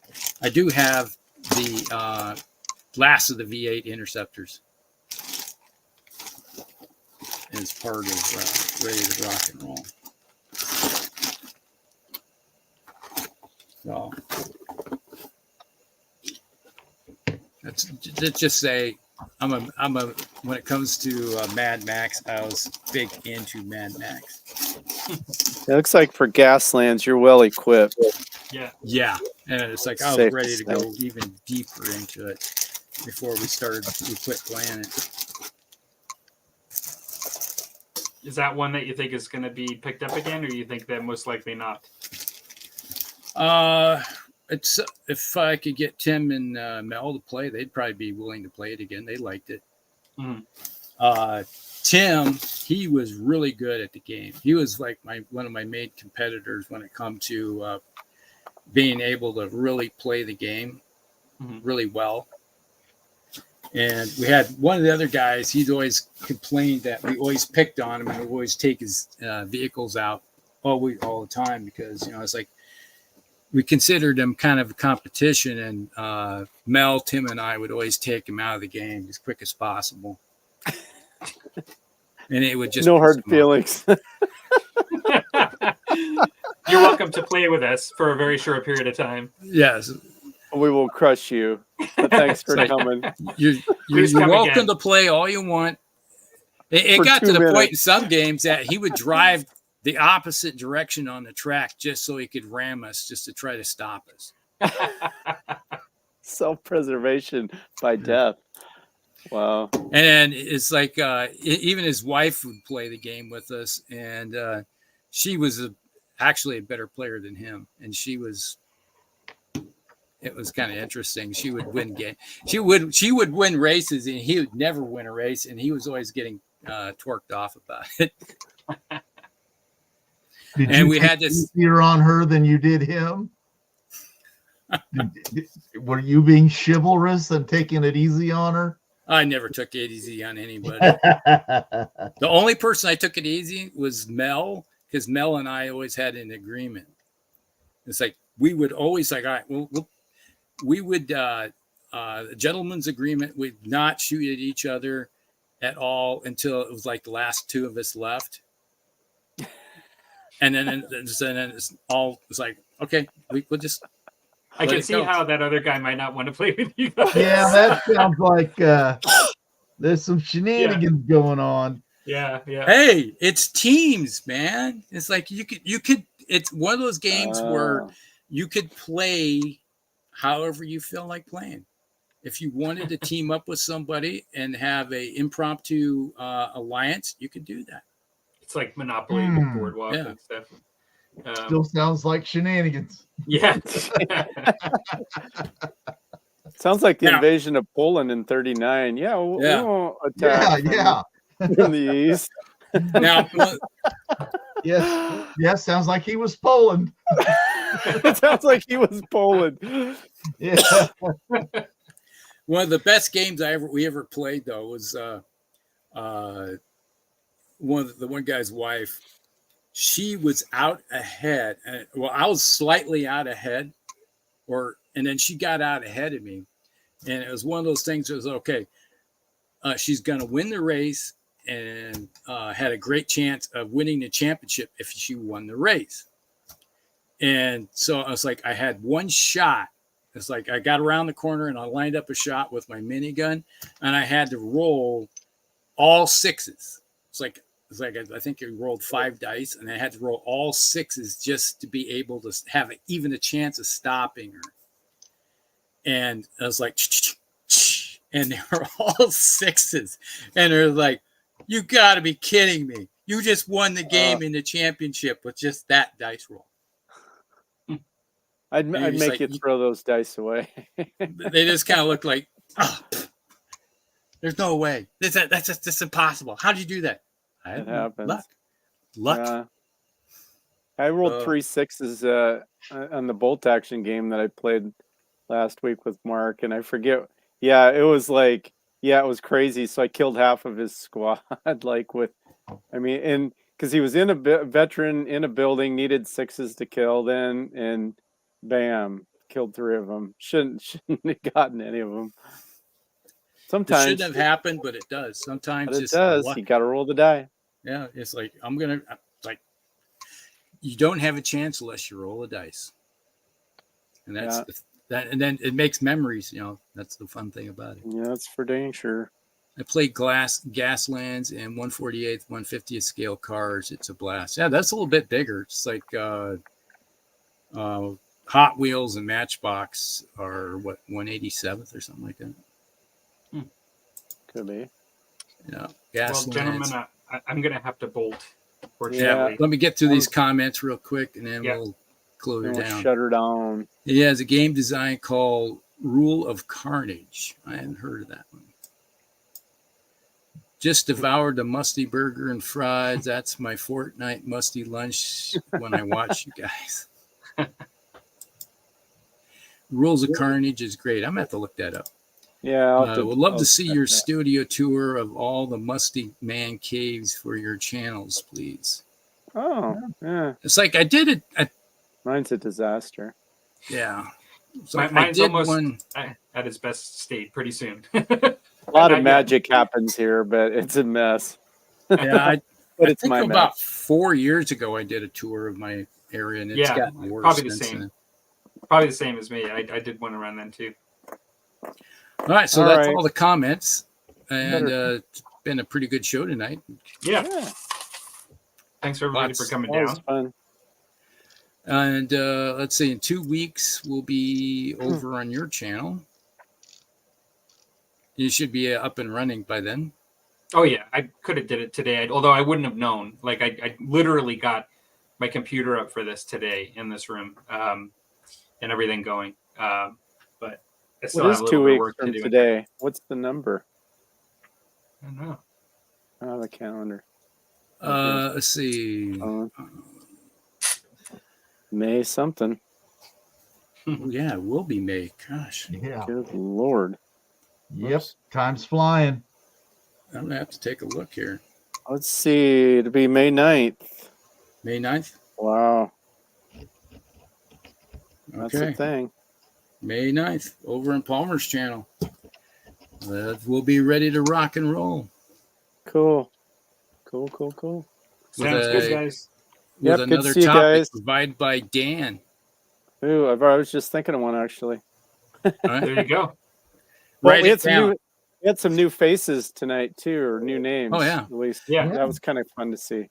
Yeah, so it's always nice to see new faces pop Yeah. in. Good to see everybody come back. It's fun to see the chat and hang out. Yeah, I with like the way everybody. we get everybody involved in it and go through the comments and stuff with the topics. Yeah. Yep. Clark's. Yep. Good to see you guys.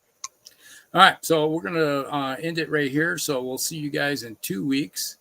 Enjoyed having everybody pop in, making comments. Enjoy it. It's like, feel free to make comments all you want, and we'll get you involved in the conversation. And we'll see you in 2 weeks over in Palmer's channel. So say good night, everyone. Good night, everybody. See everybody. Thanks for stopping Hey, by. everybody. Good night.